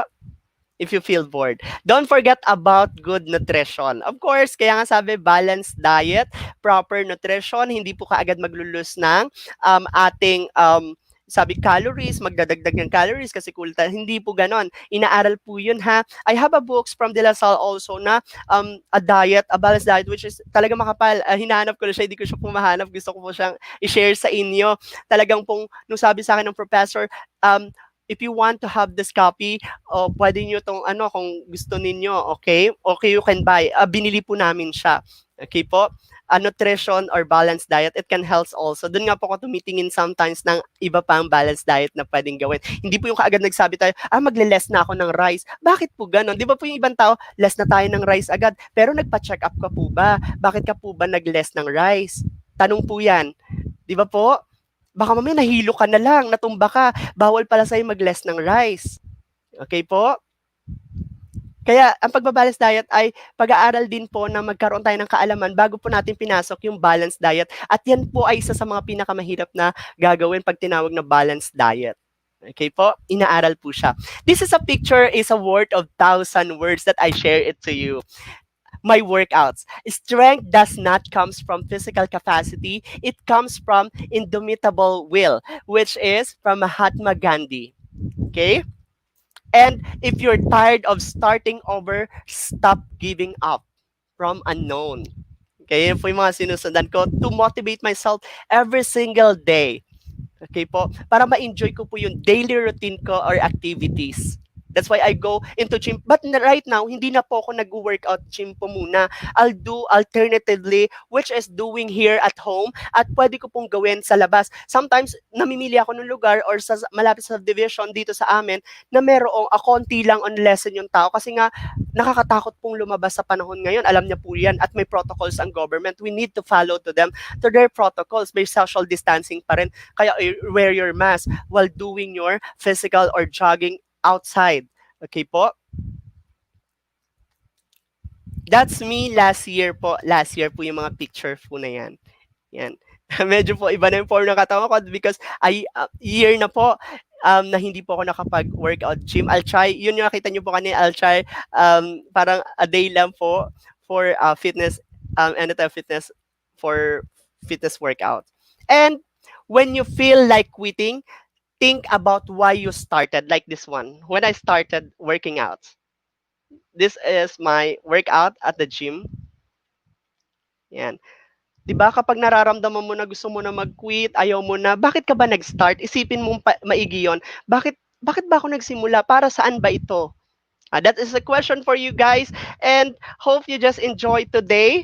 At dapat po ma-realize natin health is wealth, which can help and build our life happily and healthy, and of course, safety nowadays in a pandemic times.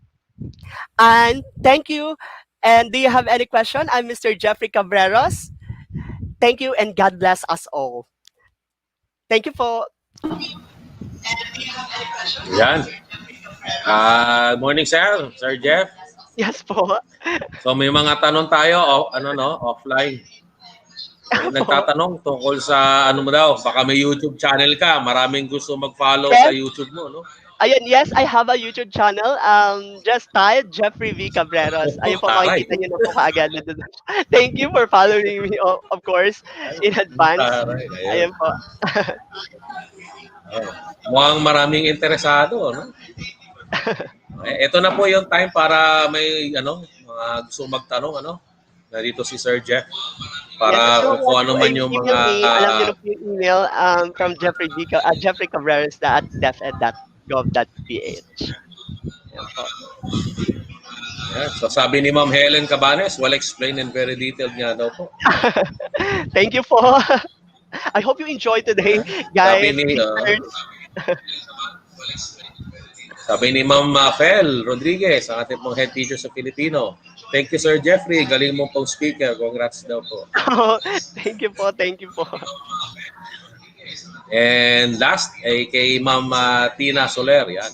Thank you, sir. Effectively exercise for back pain. Ha? Yes po. Gawin niyo po siya. Okay po. Ayun, masakit yung aking Ma'am Reggie po.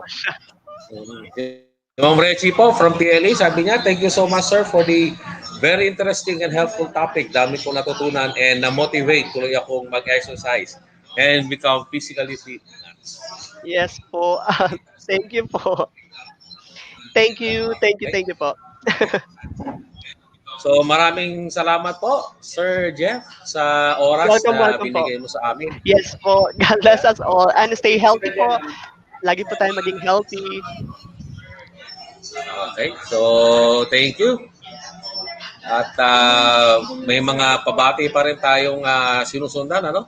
So, kanina yung kay Ma'am Carmela Virata from TLE. Good morning. Ayan, yung mga sagot natin galing kay Ma'am Jen Kultura no, ng MAPE Department, ng ating po master teacher. So, informative. Thank you, Sir Jeff. Si Ma'am Wela Basisto.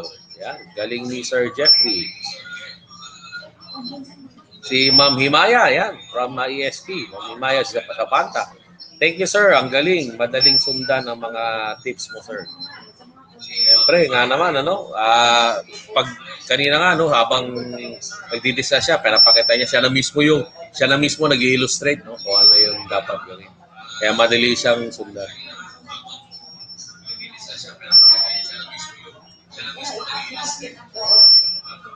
Okay, so ayan. So, tutungo na po tayo sa susunod nating speaker. Pero bago yan, ay itawagin po na natin na mag-i-introduce sa kanya. So, wala pong iba, kundi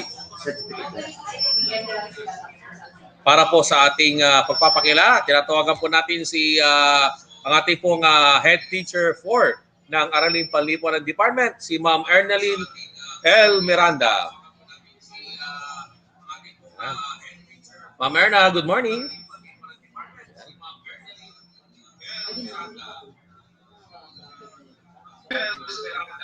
Break muna po tayo mga ilang minutes. Ilang minutes. Ayan. Okay, so wait lang po nagkaroon lang tayo ng konting technical glitch coming from the HD room. So hintayin natin ng konti. So may mga pagbati pa dito. Galing kay Ma'am Ronaline Habilio. Thank you daw po, Sir Jeff. Ayan. Kay Sir Richon. No? Ang galing po ng explanation with video demonstration po, Sir Jeffrey. Congrats po. Okay, tingnan natin kung ready na sila. Si Ma'am Lenny, ito pala, si Ma'am Lenny Villanuna. Sabi niya, thank you daw po, sir.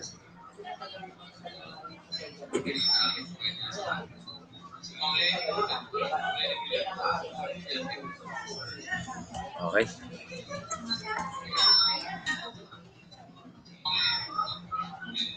Okay, so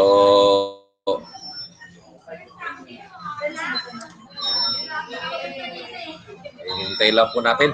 So, hanggang ano lang po tayo, no? Hanggang tanghali lang. No? Sa mamaya, may open forum tayo after po ng ating second speaker natin. Okay. And then, base sa program, meron tayong day 2 and day 3, no? Ito ay yung mga breakout sessions na by department.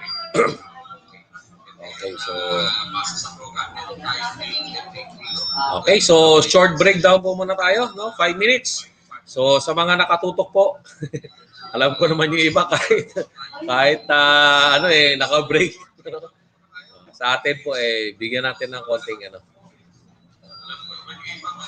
bigyan natin ng konting pahinga, konti ang ating pong mga nasa background. So habang nasa background po tayo, ating po munang panoorin ang ating pong baka may video na kailangan natin panoorin, ano?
Okay, so tayo po ay magsisimula na uli sa ating pangalawang yugto ng ating pangumagang seminar ngayon. Tayo po ay magsisimula na uli sa ating at para po ipakilala ang ating pong ikalawang speaker ngayong umaga ay tinatawagan po natin ng ating head teacher 4 ng Araling Panlipunan Department. Wala iba kundi si Ma'am Ernalyn L. Miranda. Good morning po, Ma'am Erna. Good morning, Sir Bob, at salamat po.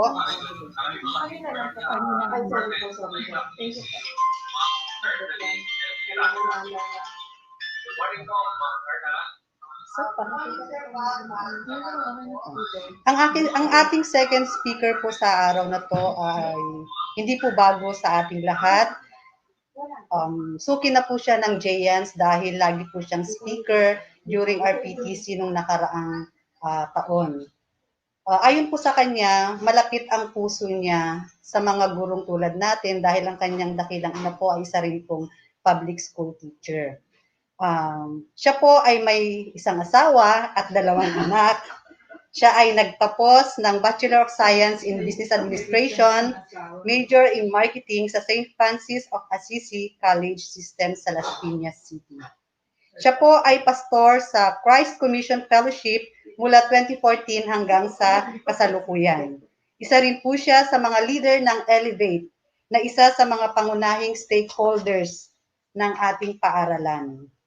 Mga kapwa ko guro, atin pong salubungin ng isang virtual clap si Pastor Fred Montelibano.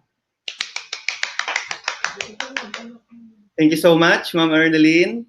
Good morning, everyone. Naririnig niyo po ba ako? Okay tayo, no? Can you hear me? Yeah. So, it's a privilege for me to be invited as your speaker dito po sa inyong in-service training. And kanina pa ako naka-login, kanina pa ako nakikinig sa usapan. And I was so blessed na merong mga ganitong mga pagkakataon na kung saan you will be equipped as teachers. You will have an avenue that you can improve yourself. Kanina nagsalita si Sir Jeff and he talked about physical wellness na sa tingin ko kailangan natin lalong-lalo sa panahon natin ngayon. Now we're in maraming limitations, may lockdown, hindi tayo makalabas ng bahay. But then Sir Jeff introduced a well-organized lecture when it comes to physical wellness. Today, I would like to talk about something that is beyond physical.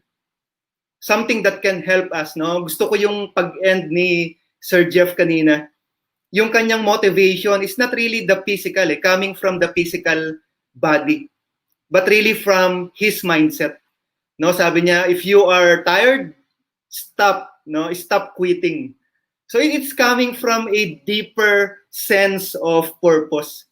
Gusto ko rin yung sabi niya kanina as he ends, sabi niya, kapag nawawalan ka na ng pag-asa of doing what you are doing, you have to go back to the why, no? Yung reason, bakit mo pa talaga ginagawa 'yon? So siguro itong next topic natin is connected to that.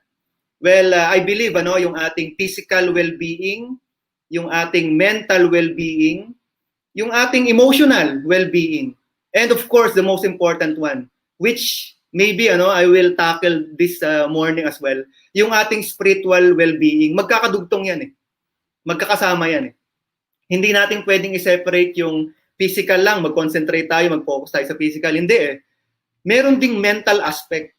Sa isang atleta, yes, they will prepare physically, but they will also prepare mentally. Emotionally, they will prepare. No? And most importantly, kung nanonood kayo kay Manny Pacquiao, he will also prepare spiritually. So yan po ang ating pag-uusapan ngayon. And to start this lecture, I would like to ask you, if you are familiar, if you can share my screen, my PowerPoint. Ayan, thank you, okay. If you are familiar with the word grit, sino sa inyo ang familiar dyan? Of course, I can see your comments. No, comment lang kayo kung familiar kayo dyan. By the way, yung greet na salita, hindi ito yung good morning, good afternoon. Okay? Ibang greetings yun, okay?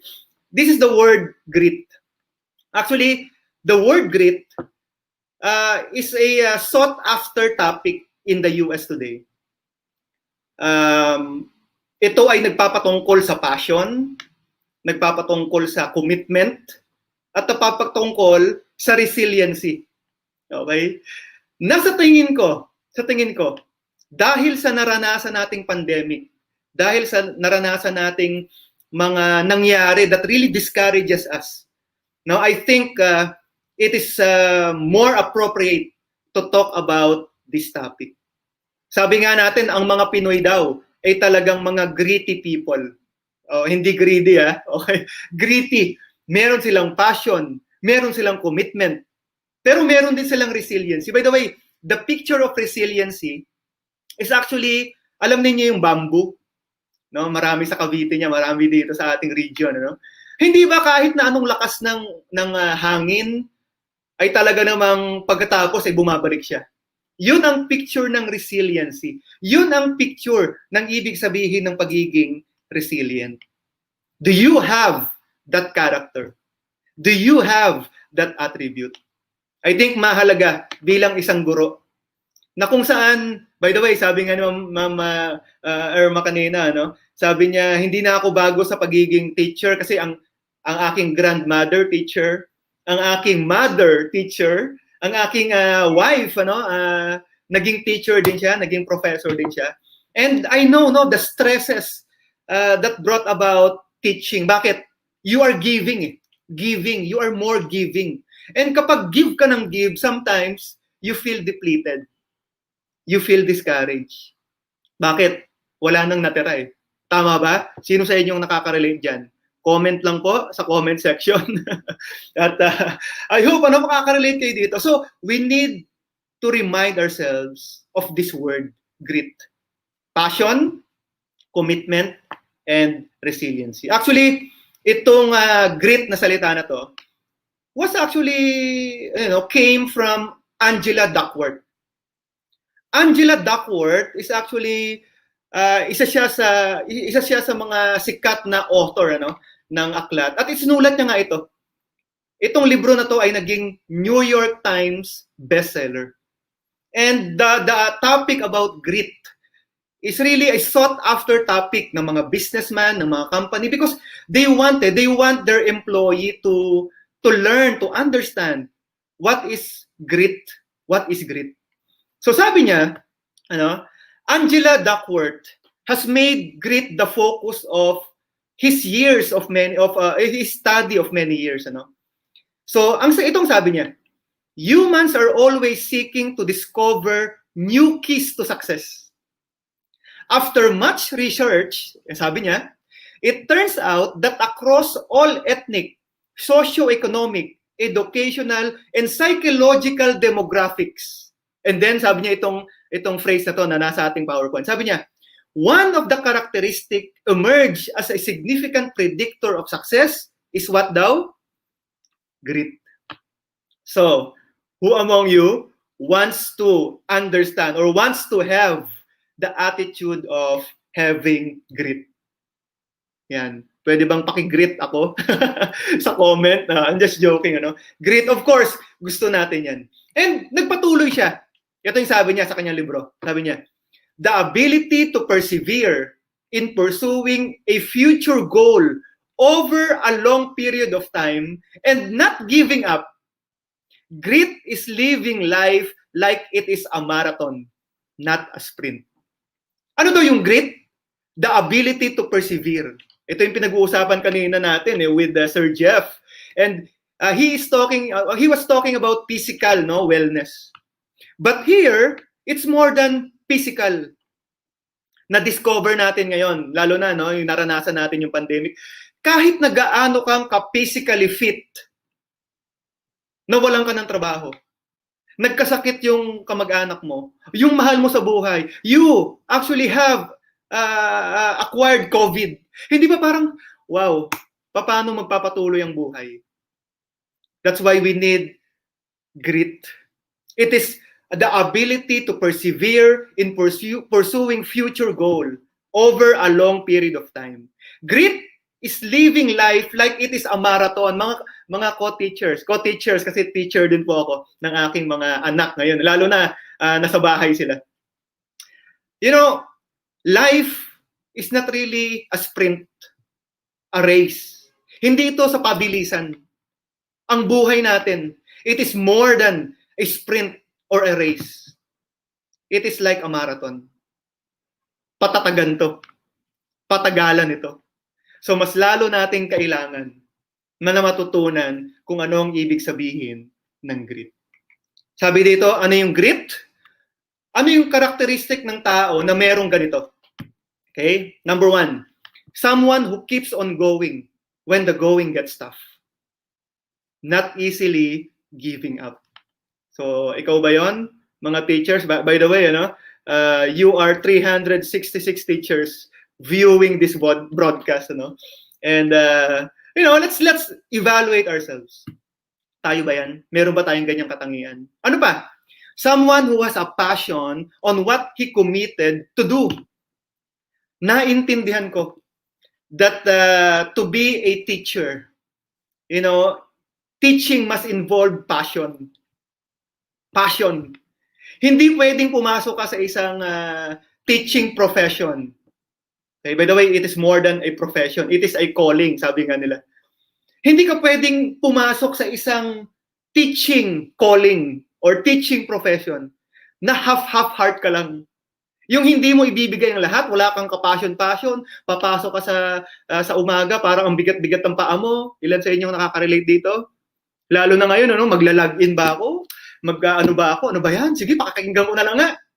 Hindi pwede. For you to become gritty or for you to develop that character of grit, you must have a passion and a commitment on what you have to do. And number 3, one's ability to bounce back when faced with adversities and difficulties. Do you have that ability? Na kahit na gaano kang, ibig sabihin nadapa sa buhay, you will get up and face adversities, challenges, or difficulties head on. Or you will easily give up. Mga teachers, bakit kailangan nating matutunan ito?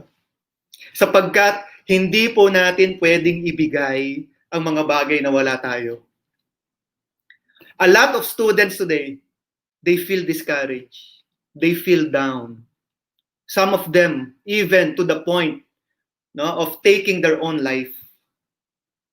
And, as teachers, hindi lang naman tayo nagtuturo eh. Tama ba? Can you relate to this? Kundi nag-i-encourage din tayo ng mga tao. Minsan, kahit na hindi tayo guidance counselor, kapag may lumapit sa atin, okay, sige, ito ang kailangan mong gawin. No, we give advices. Pero papaano kung tayo mismo, ay wala tayong ganitong kapasidad? So it is my prayer that we will develop such character. Why do people loses grit? Bakit minsan nawawala yung passion, nawawala yung commitment, nawawala yung pagiging resilient ng isang tao? Number 1, doubt. Doubt. Nagdududa siya. Ano yung doubt? Anong ibig sabihin ng doubt? Feeling of uncertainty, unsureness, hesitation, indecision. By the way, hindi ka sure, hindi ka, ayaw mo kasi kumbaga parang sigurista ka lagi. By the way, hindi naman masama ang maging sigurista. Pero ang katotohanan ng buhay, minsan kailangan mong magkaroon ng step of faith. Tama ba?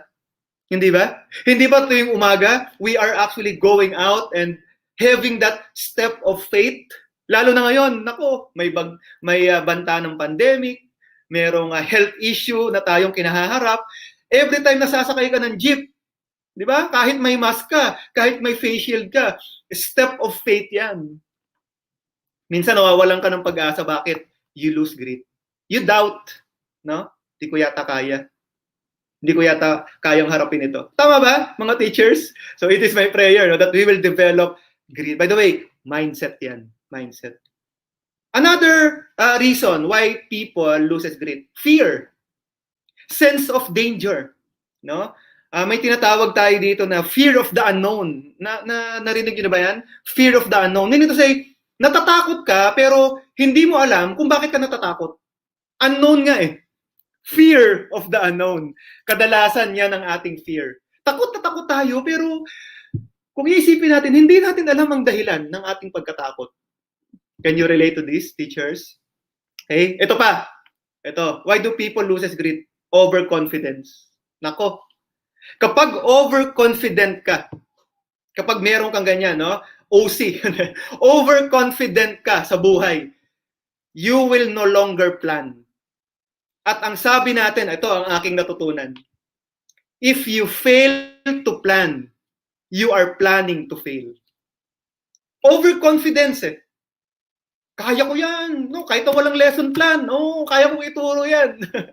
Overconfidence. Kaya minsan, you get discouraged. Bakit? Because what you are expecting, no, hindi nangyayari.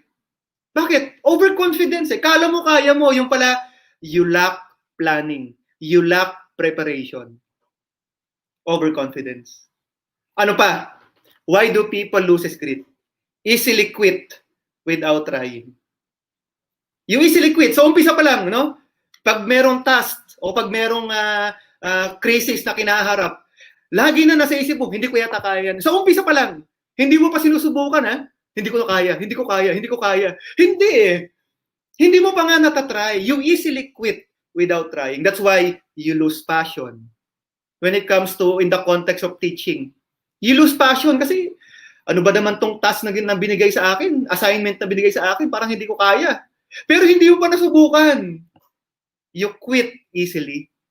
Then, you will lose passion, you will lose commitment, you will lose resiliency. You cannot go on because sa umpisa pa lang, nag-quit ka na.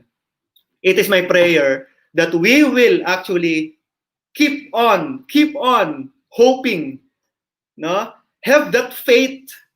By the way, I'm a pastor, so when I talk about faith, I'm talking about not really faith in self or faith in circumstance or faith in your job. Kasi natutunan din natin that during this pandemic, all that we are trusting our life, no, our life into, lahat ng ating pinagkakatiwalaan sa buhay, pwede palang mawala. Security sa trabaho, yung pera natin, yung possession natin, even our health, hindi natin kontrolado. But when I talk about putting faith, it is actually putting faith that is beyond ourselves. Someone that who is able, someone who can help us when we are in trouble. So, faith, mamaya maiintindihan natin yung ibig kong sabihin. Ano yung grit? Nasalitang grit. Now, I discovered that the word grit is also the word steadfastness or the word endurance. Okay? Hindi lang yan grit, ano ba yan? It is the word steadfastness, endurance. Alam nyo ba, by the way, what I will share to you is Bible verses. Nga, wag po kayong magulat. Okay? Yung iba sabi, naku, Bible verses na naman. Naku, para kaming nag-church. And then, okay? What I will share with you is principles. Okay? Our principles, actually. Principles that principles that did not came from myself. But actually principles that we can learn from the one that is really able, powerful, beyond this world, beyond us, that can actually help us. So steadfastness, endurance. Alam niyo ba sa 1 Corinthians 15:58? By the way, wag po kayong mataranta kung mayroong mga verses. Because this is where I get my encouragement. And ang maganda, no? Ang maganda when we go to the Word of God, it is really alive and active. What I will talk this morning is not really religion, but again, principles that can help us develop a grit, commitment, passion, and resiliency in life. 1 Corinthians 15:58. Therefore, my beloved brethren, be steadfast, immovable, always abounding in the work of the Lord, knowing that your toil is not in vain in the Lord. O, take note of this verse. Sabing ganon, ano? My beloved brethren, this is Apostle Paul, be steadfast, be gritty, immovable, meaning to say firm, have a strong foundation, no? Always abounding in the work of the Lord. Meaning to say, yung buhay natin, it's more than our work. It's more than teaching. God placed you. God placed you in that particular profession or particular calling. Because God has a purpose. God has a plan for you. And then look at this. Knowing that your toil is not in vain in the Lord. Take note, if you are doing your work for the Lord or in the Lord, you will know that whatever you do, whatever service you offered to humanity, it will not be in vain. Meaning to say, hindi sayang. So meron kang reason to go on, reason to be resilient, reason to be to have that passion, a reason to commit yourself kung nasaan ka man ngayon. Ang galing, ano? And then look at this, another verse. Luke 21:19. By your endurance, you will gain your lives. Why is it important to be gritty? To have to develop the attitude of having grit. Bakit? Because by your endurance, you will gain your lives. Anong ibig sabihin yan? Ang ibig sabihin po niyan, eto. You will actually experience what life means if you will not give up. If you will persevere. If you will endure. Doon mo talagang masusubukan ang tamis ng buhay. Doon kapag meron kang pagpupursigi, kapag meron kang reason of not giving up, then you will gain your lives. Napakaganda. Reminder. Okay, by the way, hindi ako nagsabi nito, no? It is found in the book that encourages me a lot every day. Kung tatanungin niyo ako, Pastor, may mga times ba na merong down moment ka sa buhay? Yes, of course. I do have down moments. I do have, discouragements. But then I always go back to the reason. Why am I doing what I'm doing? And I endure. And I remind myself, Lord, ikaw nga palang tumawag sa akin, I will persevere. I will be gritty. I will commit more. I will have a passion, no? I will be resilient because through my endurance, I will gain life. Okay ba tayo dyan, mga teachers? Okay? By the way, Ma'am Lerma, good morning sa inyo. I forgot to greet you, but Ma'am Lerma, alam ko nanonood po kayo. So, look at these characters, Bible characters in the stories, no? Sa Bible stories. Makikita natin yung mga Bible characters, the attitude of grit. Meron sila niyan. Meron sila. Number 1, si Noah. Sino po sa inyo dito ang nakakilala kay Noah? Pwede pong paki-comment lang sa comment section. Okay, kilala nyo si Noah? Ang next question is, naabutan nyo ba siya? Hindi. Buti naman hindi. Okay. But Noah, alam naman natin yung kanya story.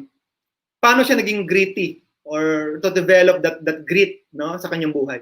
Noah building a huge ship over decades as he waited for the fulfillment of God's promise. If Noah did not persevere, did not wait, isa din kaya siya sa mga mapapahamak during that time? Yes. But Noah is actually a gritty person. Grabe, no? Noah. By the way, how many years binild ni Noah ang ark? How many years? 100 to 120 years. Is that easy? I don't know. Pero tayo, Isang taon lang ang hinintay natin, 5 taon lang ang ating hinintay. Parang it feels like forever, no? It feels like forever. But Noah built the ark between 100 to 120 years. And yet, he persevered. So anong nangyari? He was saved from the calamity. Gritty. Perseverance. Okay? Sarah, Abraham and Sarah, living like strangers in the land of promise, and waiting a quarter century into old age as they waited for the fulfillment of God's promised child. Naghintay din sila. Ilang taon si Sarah? By the way, are you familiar with Abraham and Sarah story? Hindi ba naghihintay sila ng anak because Sarah was actually barren? Tama, no? Ilang taon ang hinintay ni Sarah? O ilang taon siya ng anak? 90 years old si Sarah. Abraham was 100 years old. And yet, they waited for the fulfillment of God's promise. They persevere in life. They did not give up. Jacob, serving his devious uncle Laban for many years as he waited for the fulfillment of God's promises. 20 years naghintay si Jacob. By the way, if you are not familiar with the story, maybe go back to your elementary teachings about the Bible. Malimit nating marinig to, I'm sure. No? And I know that you are all familiar with these stories. Ano pa? Joseph, languishing in an Egyptian prison as he waited for the fulfillment of God's promise. Joseph, it's not easy to be in prison. By the way, si Joseph, ito yung character na kung saan binenta siya ng kanyang mga kapatid.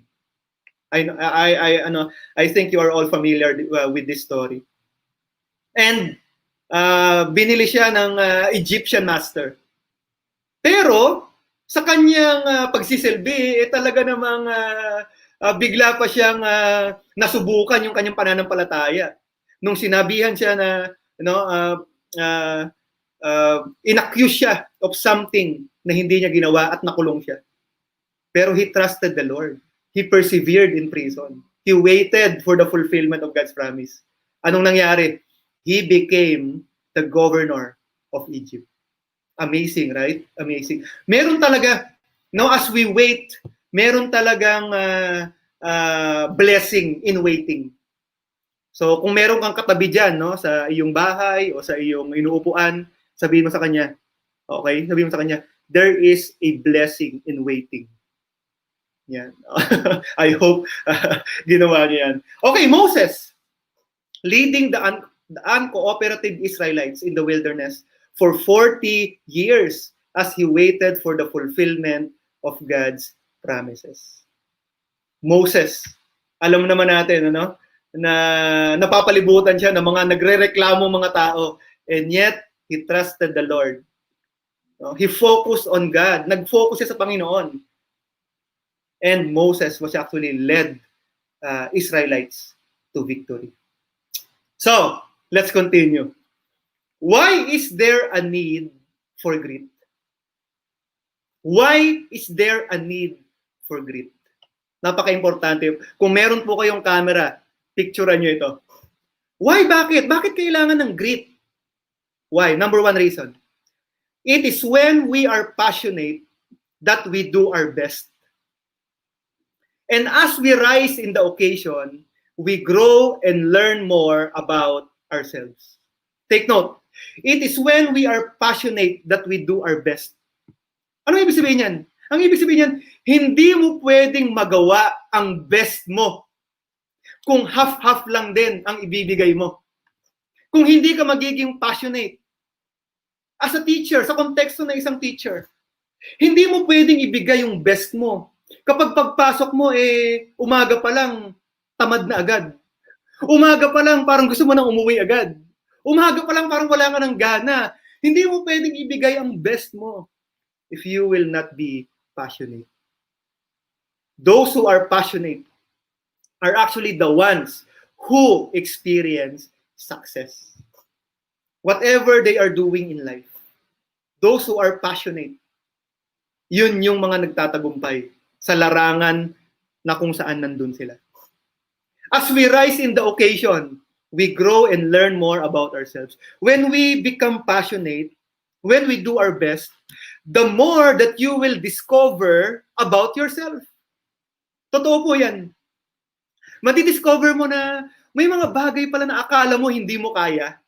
Pero dahil ginawa mo yung best mo, dahil sinubukan mo, you rise in the occasion and then you learn more about yourself. Ako, kaya ko pala to. Dati, iniisip ko lang na parang hindi ako ito ah. Pero when you actually did your best, you learn more about yourself. So, napaka-importante ba ng grit? You know, importante po yan. Number 2, why is there a need for grit? It is in the battles that we will learn to be resilient and push to use our talents and expand our thinking. Mga teachers, co-teachers, no? It is in the battles of life that you will learn to persevere, to become resilient. Magpapatuloy ka. Nako, kapag nag-quit ka agad, wala na, talo ka na agad sa battle. But if you persevere, if you endure, you will learn to push, to use your talents, and expand your thinking. Anong ibig sabihin yan? Isa sa mga goal, nakikinig ako kanina, no, as they are introducing this in-service training. One of the goal is actually for you to be equipped, for you to improve yourself, and for you to be motivated. And grit is actually, I think, is actually a topic that you and I must learn not only today, but as we face our different battles every day. Every day we have battles.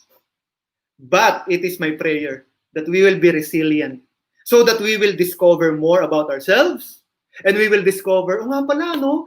Naranasan ko to before eh. And to use our talents and expand our thinking. Meaning to say, to develop yourselves. To motivate yourselves. No? To grow in the area where you are right now. Another reason why there is a need for grit. It is when we persevere. No, it is when we persevere that we will learn a confidence that is beyond ourselves. The power of God in us. Mga kapatid, yung grit po. Yes, you can motivate yourself. No? Yes, we can actually be passionate about ourselves. Pero kung hindi yan nakaangkla, if it is not anchored in the power of God in us, eventually it will be depleted. Eventually it will crumble. Eventually, kapag wala kang pinangahawakan, sarili mo lang, you will end up being discouraged. You will lose passion, you will lose commitment, and you will not be resilient. It is important, no, that we anchor our lives to the one, again, who is able to help us. Again, I'm talking about your faith in the Lord. I'm not talking about any kind of religion, I think, but your personal relationship with God. So, grit. So, pwede bang paki-grit yung katabi mo? Sabihin mo, develop grit. Grit. Okay, let's continue. How to develop grit. Pastor, parang okay yung sinasabi mo. No, mukhang interesting yung topic na yan. I want to develop. Bakit develop? Because the reality is that sometimes, no, we are forgetful of what we have learned. Yes, ako na-appreciate ko kanina, no, yung topic ni Sir Jeff, physical wellness. And sabi ko, o nga, no, kailangan ko rin yata mag-exercise. Lalo sa panahon ngayon. But how can I develop? I mean to say, how can I continue? Gusto ko yan, meron ako yan. Pero how can I continue? How can I grow that grit in me? Okay, number one. Okay, isulat po ninyo ito mga teachers. Number one, be patient in the process. Anong ibig sabihin be patient in the process? Well, isa sa mga reason kung bakit nawawalan ng pag-asa ang mga tao ngayon, hindi makapaghintay. Gusto lagi rush. Kaya nga, kung gusto mo ng ulam, bili ka na lang. Pero gusto niya masarap. gusto ng masarap na pagkain, pero ayaw naman maghintay. By the way, kung gusto mo masarap sa buhay, sa pagkain, kailangan po ng paghihintay. Parang sinasabi ko doon sa aking anak, kung gusto mong masarap na pagkain sa restaurant, dapat willing kang maghintay. Kaya nga sinasabi ng mga waiter, pag tayo nag-order, willing to wait, lalo na kapag well-known, yung restaurant na pupuntahan natin, maganda at talagang may kalidad, Ano sasabihin ng waiter? Sir, are you willing to wait? Bakit? Because merong proseso na kailangan pagdaanan. Sa buhay, ganun din po. Hindi pwedeng madalian. Hindi pwedeng mabilisan. We need to be patient in the process. It is my prayer that we will learn to wait, to be patient, in the process. Sabi nga dito, patience is not merely waiting, but the ability to keep a good attitude while waiting. Yan po ang patience. Hindi lang yung naghihintay ka. Naghihintay ka nga, dabog ka naman ng dabog. Naghihintay ka nga, pero negative naman yung naiisip mo. Naghihintay ka nga, pero instead, you are becoming better, nagiging bitter ka. Di ba? Magkaiba yun, Patience is not merely waiting, but the ability to keep a good attitude while waiting. Meaning to say, while you are waiting, you are actually developing a positive attitude. Siguro, kaya kailangan kong maghintay kasi, best yung darating. Siguro kailangan kong maranasan to. Paghihirap ng konti, pagsubok, kailangan kong ma-experience. Pero I will wait for the right time. Good attitude. Hindi yung naghihintay ka nga pero hindi ka naman willing. It will create a different result in you. You will quit pa rin. You will quit. Someday, sabihin, bakit nga ako naghihintay? Pwede namang hindi. Quit na ako. Okay? Psalm 27:13-14. It's si David nagsabi nito. Sabi niya, I remain confident of this. I will see the goodness of the Lord in the land of the living. Wait for the Lord. Be strong and take heart and wait for the Lord. Take note, Wait for the Lord. Pero hindi natapos dun si David. As he was waiting for the Lord, anong sabi niya? Be strong and take heart. Ito yung sinasabi nating attitude. Hindi ka lang mag-wait, kundi be strong and take heart. And then, anong sabi niya? And wait for the Lord. So, waiting is not really blank waiting. Hindi. Waiting is developing yourselves to have that positive attitude in life. Okay ba yan? Mga teachers? Are you still okay? Another verse, Psalm 37, verse 7. Be still before the Lord and wait patiently for Him. Do not fret when people succeed in their ways, when they carry out their wicked schemes. Anong sinasabi dito ng Psalm? Be still. Hindi ba ang sabi natin sa grit, a steadfastness? Firm, you are firm. You are founded in the strong foundation. Be still before the Lord and wait patiently. Again, another waiting. What is the attitude? Patiently.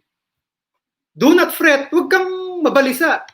When people succeed in their ways. Ayan, medyo, ito, isa sa mga reason kung bakit tayo minsan, hindi tayo mapakali. Kasi yung tao, minsan, na talagang sa tingin natin masama, siya pa yung nagiging successful. Can you relate? Hindi ba parang, ay nako, ito pa successful, nako. Kaya parang, Nadi-discourage tayo, na nawawalan tayo ng pag-asa sa buhay, no? Akala natin life is unfair.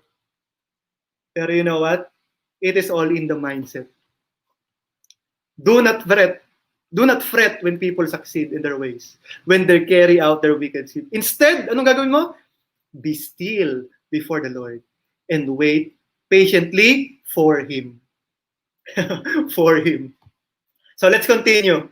Okay? How to develop grit. James 1:2-4. Dear brethren, when troubles of any kind come your way, consider it an opportunity for great joy. Pastor, ang hirap nito. Ibig sabihin, Pastor, talagang pag mayroong pagsubok, matutuwa pa ako? Hindi po. Take note of the verse. Take note of the verse. When troubles of any kind come your way, consider it an opportunity for great joy.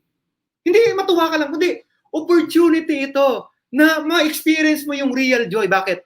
For you know that when your faith is tested, your endurance has a chance to grow. Take note, ha? Magalak ka. Bakit ka kailangan magalak? Dahil meron kang problema? Hindi.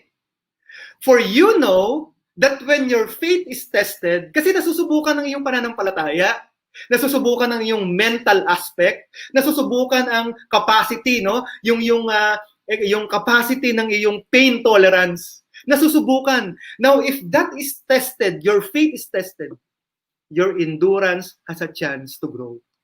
Hindi ba nais natin mag-grow? Nais nating ma-develop ang ating sarili? Nais natin ma-hurdle yung mga struggles natin, ma-hurdle yung mga problema natin. Pero hindi natin pwedeng ma-hurdle kung hindi natin haharapin ang mga problema na yan na merong positive attitude. Ano ang kailangan natin isipin? Our faith is tested so that our endurance has a chance to grow. So verse 4, let it grow. Okay? So let it grow. For when your endurance is fully developed, you will be perfect and complete, needing nothing. You see? You know, if you will ask me, saan ako humuhugot ng pag-asa? Saan ako humuhugot ng, hope dito sa hopeless na mundo na meron tayo? It is on the word, hindi lang word, assurance that God knows me personally. Mga teachers, marami pong pwedeng maging speaker sa seminar na ito, no? Sa training na ito, in-service training. But I'd like to believe that it is not an accident that I am the one speaking to you. I am not really an expert when it comes to so many things, but I've experienced what it means to be down, to be discouraged. And yet, because I think of having grit, to be resilient, I think that there is someone has a purpose for me. Bakit ko na-experience yon? Then, that actually helped me to move on. It helped me to develop endurance. So teachers, ganun din po sa'yo, hindi lang sa'yo, sa iyong pamilya, sa ating mga anak. Kasi bukod sa ating mga estudyante, meron din tayong sariling pamilya. No? Kung ikaw ay single pa, meron kang mga kapatid, meron kang magulang that needs to hear this message. How to develop grit. Number 2, practice faithfulness. Napaka-importante po yan. Whatever you have in life, someday, we will take into account. And God will not measure our achievement. God will not measure anything that we achieve, anything that we gain. But He will measure our faithfulness on whatever it is that He has given us. So practice faithfulness. Our true calling is not success, but faithfulness. Teachers, I know being a teacher is a calling. But your true calling is that you be faithful on what you have. On what you have. Sabi nga sa Luke 16:10-12, He who is faithful in what is least is faithful also in much. And he who is unjust in what is least is unjust also in much. Therefore, if you have not been faithful in the unrighteous mammon, who will commit to you? Who will commit to your trust the true riches? And if you have not been faithful in what is another's man's, who will give you what is your own? You see, faithfulness is so important.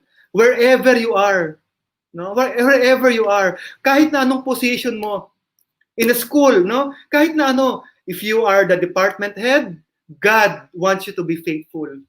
If you are a teacher that assigned to certain things, then God wants you to be faithful.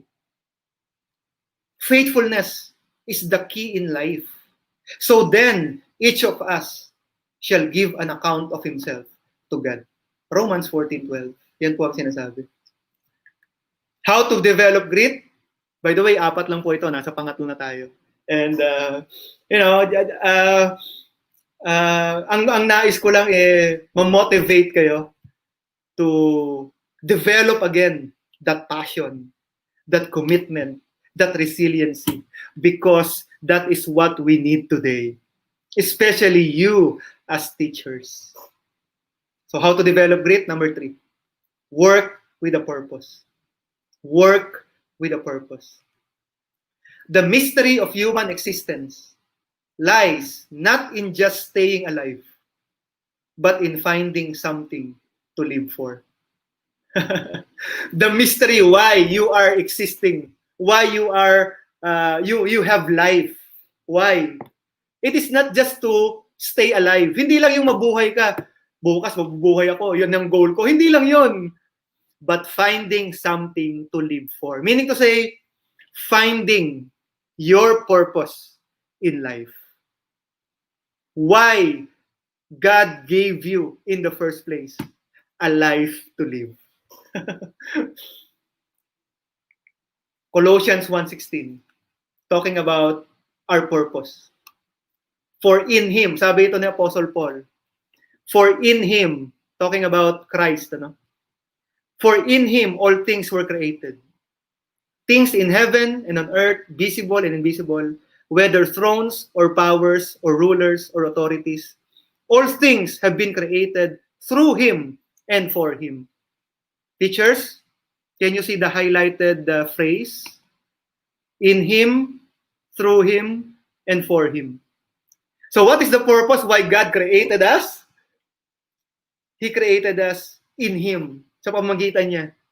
Through Him. And what? For Him. If you will ask me what is the purpose of life, it is simple.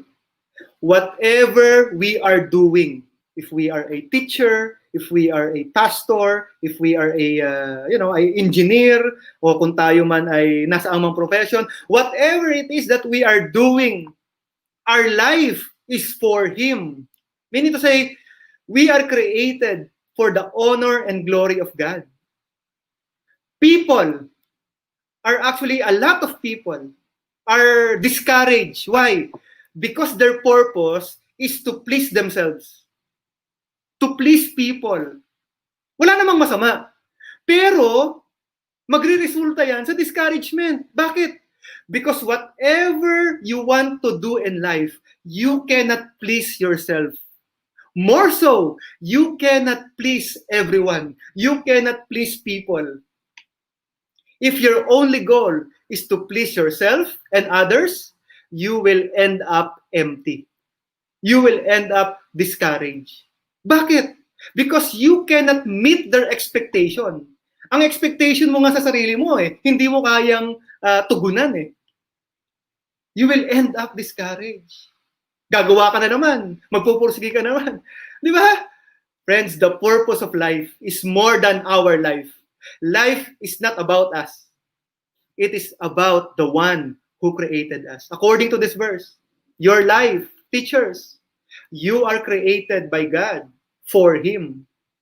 So it is my prayer that as you live out, you live out your profession, you will also please the one who created you. You see? So let's continue. So whether you eat or drink, or whatever you do all for the glory of God. Do all for the glory of God. By the way, this is Apostle Paul. Bakit nagpatuloy si Apostle Paul? I know you know Apostle Paul, right? Bakit siya nagpatuloy kahit na siya ay nakulong, kahit na siya ay may mga accusation sa kanya na hindi totoo, kahit na siya ay muntik nang mamatay because he was about to stone to death during that time. Pero bakit siya nagpatuloy? Bakit nasa kabila ng kahirapan na kanyang na-experience o kanyang na hinaharap, nagpatuloy siya? At ang sabi niya, I have finished the race. I have kept the faith. Bakit? Kasi ang kanyang ginagawa ay hindi lamang sa kanyang sarili, kundi na-discover niya yung purpose of his living. And his purpose. And his purpose is what? Is to glorify God. Okay? To glorify God. Okay? So how to develop grit? Last na. Okay, dito na tayo mag-end. But I hope and pray, kahit na saglit lang tayo nag-usap, saglit lang ako nakapag-present, I motivate you to develop again that passion, that commitment, that resiliency, to be a gritty teacher. Okay? To be a gritty teacher. Number 4 and last, how to develop grit. Hope and visualize success. Anong ibig sabihin nun? This talks about vision. Kaya nga kapag tayo ay nag-a-apply sa isang company, lagi tayong tinatanong, how can you see yourself 5 years, 10 years from now? Bakit? Because the company wants you to develop your own vision. Your own vision. Sabi sa Bible, where there is no vision, people perish. Kapag wala kang kaplano-plano sa buhay, kapag wala kang vision sa sarili mo, wala. You will just go with the flow. Sayang. And then sasabihin mo sa dulo ng iyong buhay, ano ba yung aking nagawa? Ano ba yung purpose ko? Ano ba yung na-achieve ko? Wala eh. Because you have no vision. How to develop grit? Hope and visualize success. Ano ba ang hope? May nakita ako magandang meaning ng hope. Paano ba tayo mag-hope? Well, sabi ng hope, sabi ng isang nakikita ko sa internet, sabi niya, hold on, pain ends. Okay? How can we have hope? You hold on. Because sooner or later, pain ends. By the way, kung sa konteksto natin ngayon, hold on, pandemic ends. Someday, in God's time, we will experience freedom from this disease. So, yeah, dinadalangin din natin yan. Pero hoping tayo, hindi tayo nawawala ng pag-asa. Hindi nalalabas ng bahay. Kasi, alam mo yun, parang nawawala ng pag-asa yung mga tao. Lalo na kapag dumadami yung cases. Of course, we practice safety. We protect ourselves. But, let us not giving up hope and faith. Because that is very important. Again, mindset.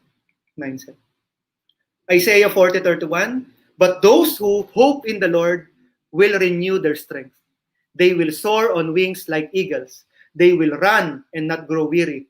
They will walk and not be fainted. Teachers, take note of this verse. Take note.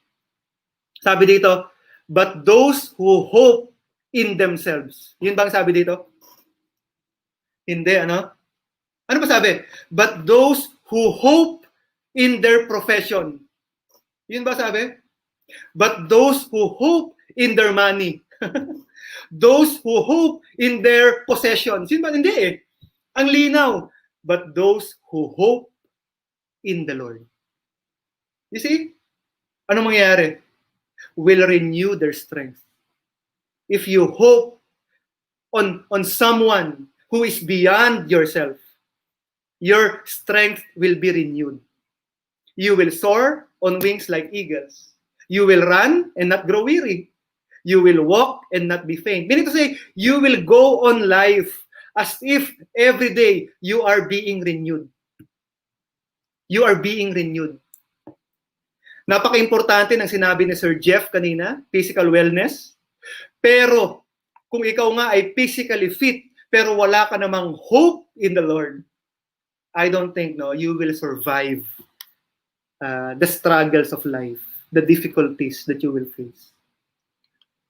Therefore, we do not lose heart. Though outwardly we are wasting away. Outwardly, no, our body is wasting away. Ibig sabihin, tumatanda tayo. Yet, inwardly, we are being renewed day by day. Number 17, verse 17. For our light and momentary troubles are achieving for us an eternal glory that far outweighs them all. So, anong gagawin natin?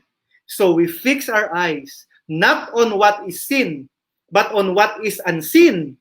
Since what is seen is temporary, and what is unseen is eternal. Take note, fix your eyes on what is unseen.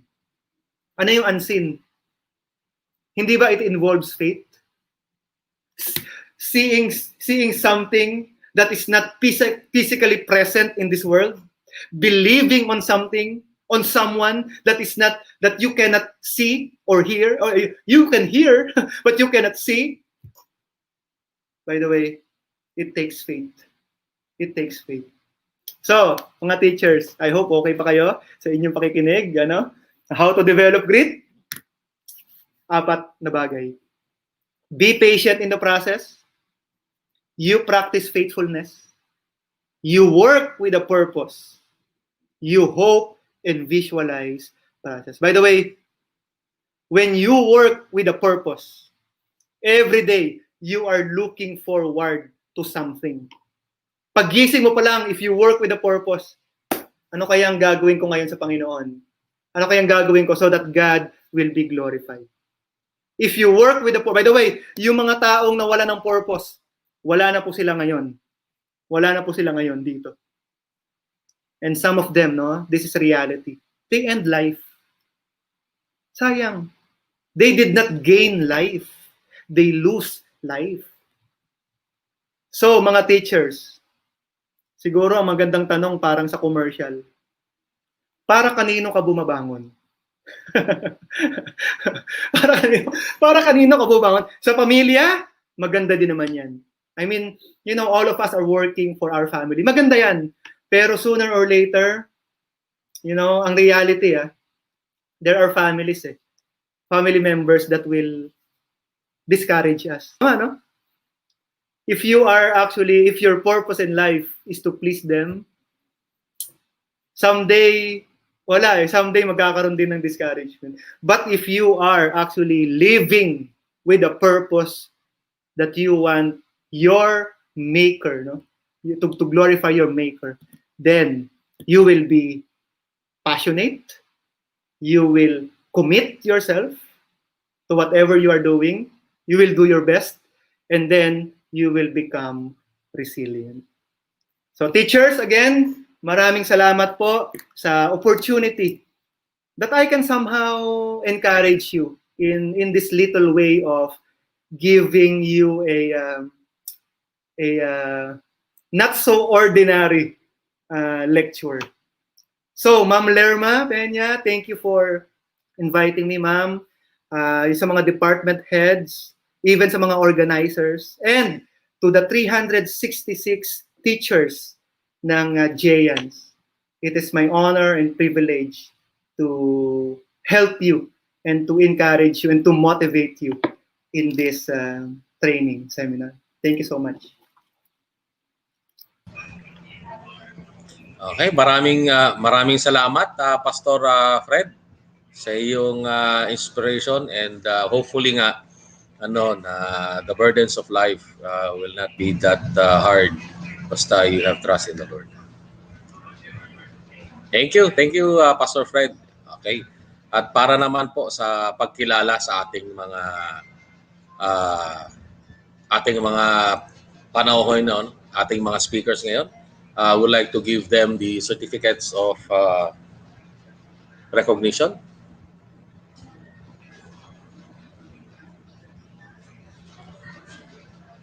Ayan. So unahin muna natin si Sir Jeff. No?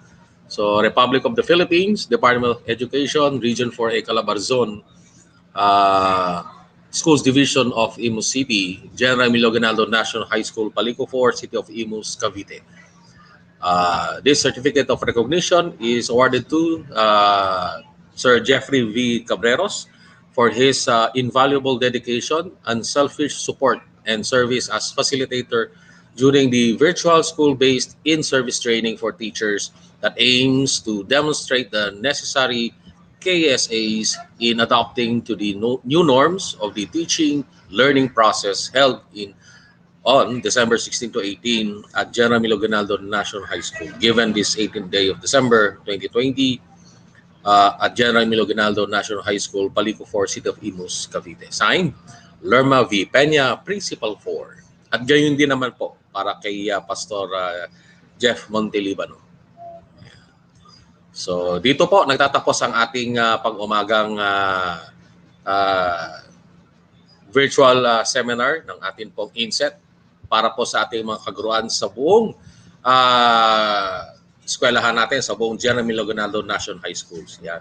So sabi nga dito, announcement po, good day teachers. Do not forget to register on the given link for the attendance. So we will be closing at exactly 1 p.m. So huwag mo nang bumitiw, hanapin mo na yung link sa ating mga GC, sa ating mga department, hanapin mo na para maipasok po yung ating attendance. And may kasama pong e-signature yun. So wag pong kalilimutan. Siguro maaring yung ginagamit natin sa Idlar, no, yun na lang gamitin natin kasi kapag kinuha ng picture parang hindi nag-upload kasi mabigat eh. Ano? Okay. So pagbati, yan. Sabi ni Ma'am Lerma po, no, pagbati para kay Sir Jeff. So galing-galing mo, napahusay ang inyong ipinamana sa amin. Keep it up. Hindi ka pong kahit nasa ICE orientation pa si Ma'am eh, ay mapanood ka nasa Tansa Oasis po. Lahat po ng mga school heads. Ayan. So si Ma'am Lorena Japa. So thank you Pastor Fred for the heartfelt lessons and messages. You are truly an instrument of Almighty Father. Yeah. So sabi nga ni Sir Fred, thanks much again for the opportunity daw po. Maraming di salamat po Sir Fred sa panahon na binigay mo sa amin. Sabi nga rin po ni Sir Pampi, no, ni Sir Pampilo Servito. Sabi po, maraming salamat po sa ating mga resource speaker. Ingat po kayo. Yan. Pagbati din po sa ating mga iba pang mga guro sa mga insights po na binigay sa atin ng ating mga speakers, no, si Sir Jeff, no, kanina about do sa physical wellness, and si Pastor Fred naman para doon sa ating spiritual enlightenment.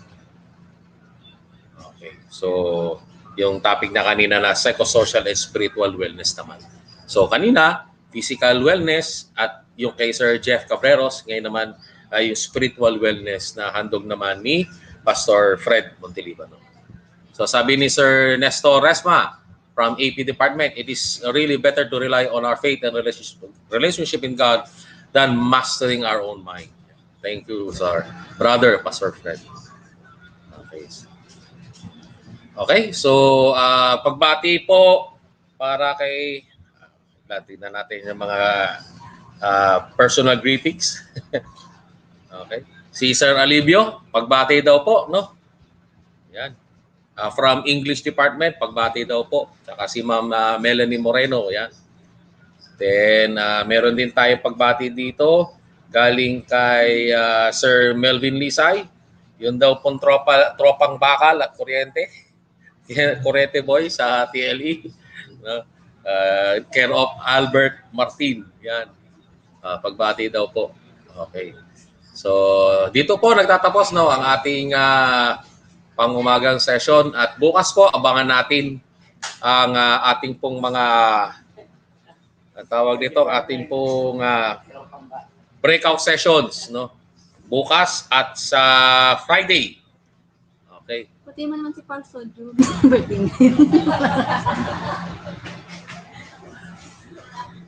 Ayun, so well, yun na po. At dito na tapos. May mga pagbati pa hindi ko narinig. So muli, ako po si Sir Bobby Lacuran Jr. nag-aatid sa inyo bilang host sa umagang ito. Regards po sa ating technical working group, no, na pinangunahan ni Sir Deo, yan, si Ma'am Jo Kura pala, at sino pa ba nandyan? Si Ma'am, ano ba isa natin sa HT, sir? Nasa HT to, si...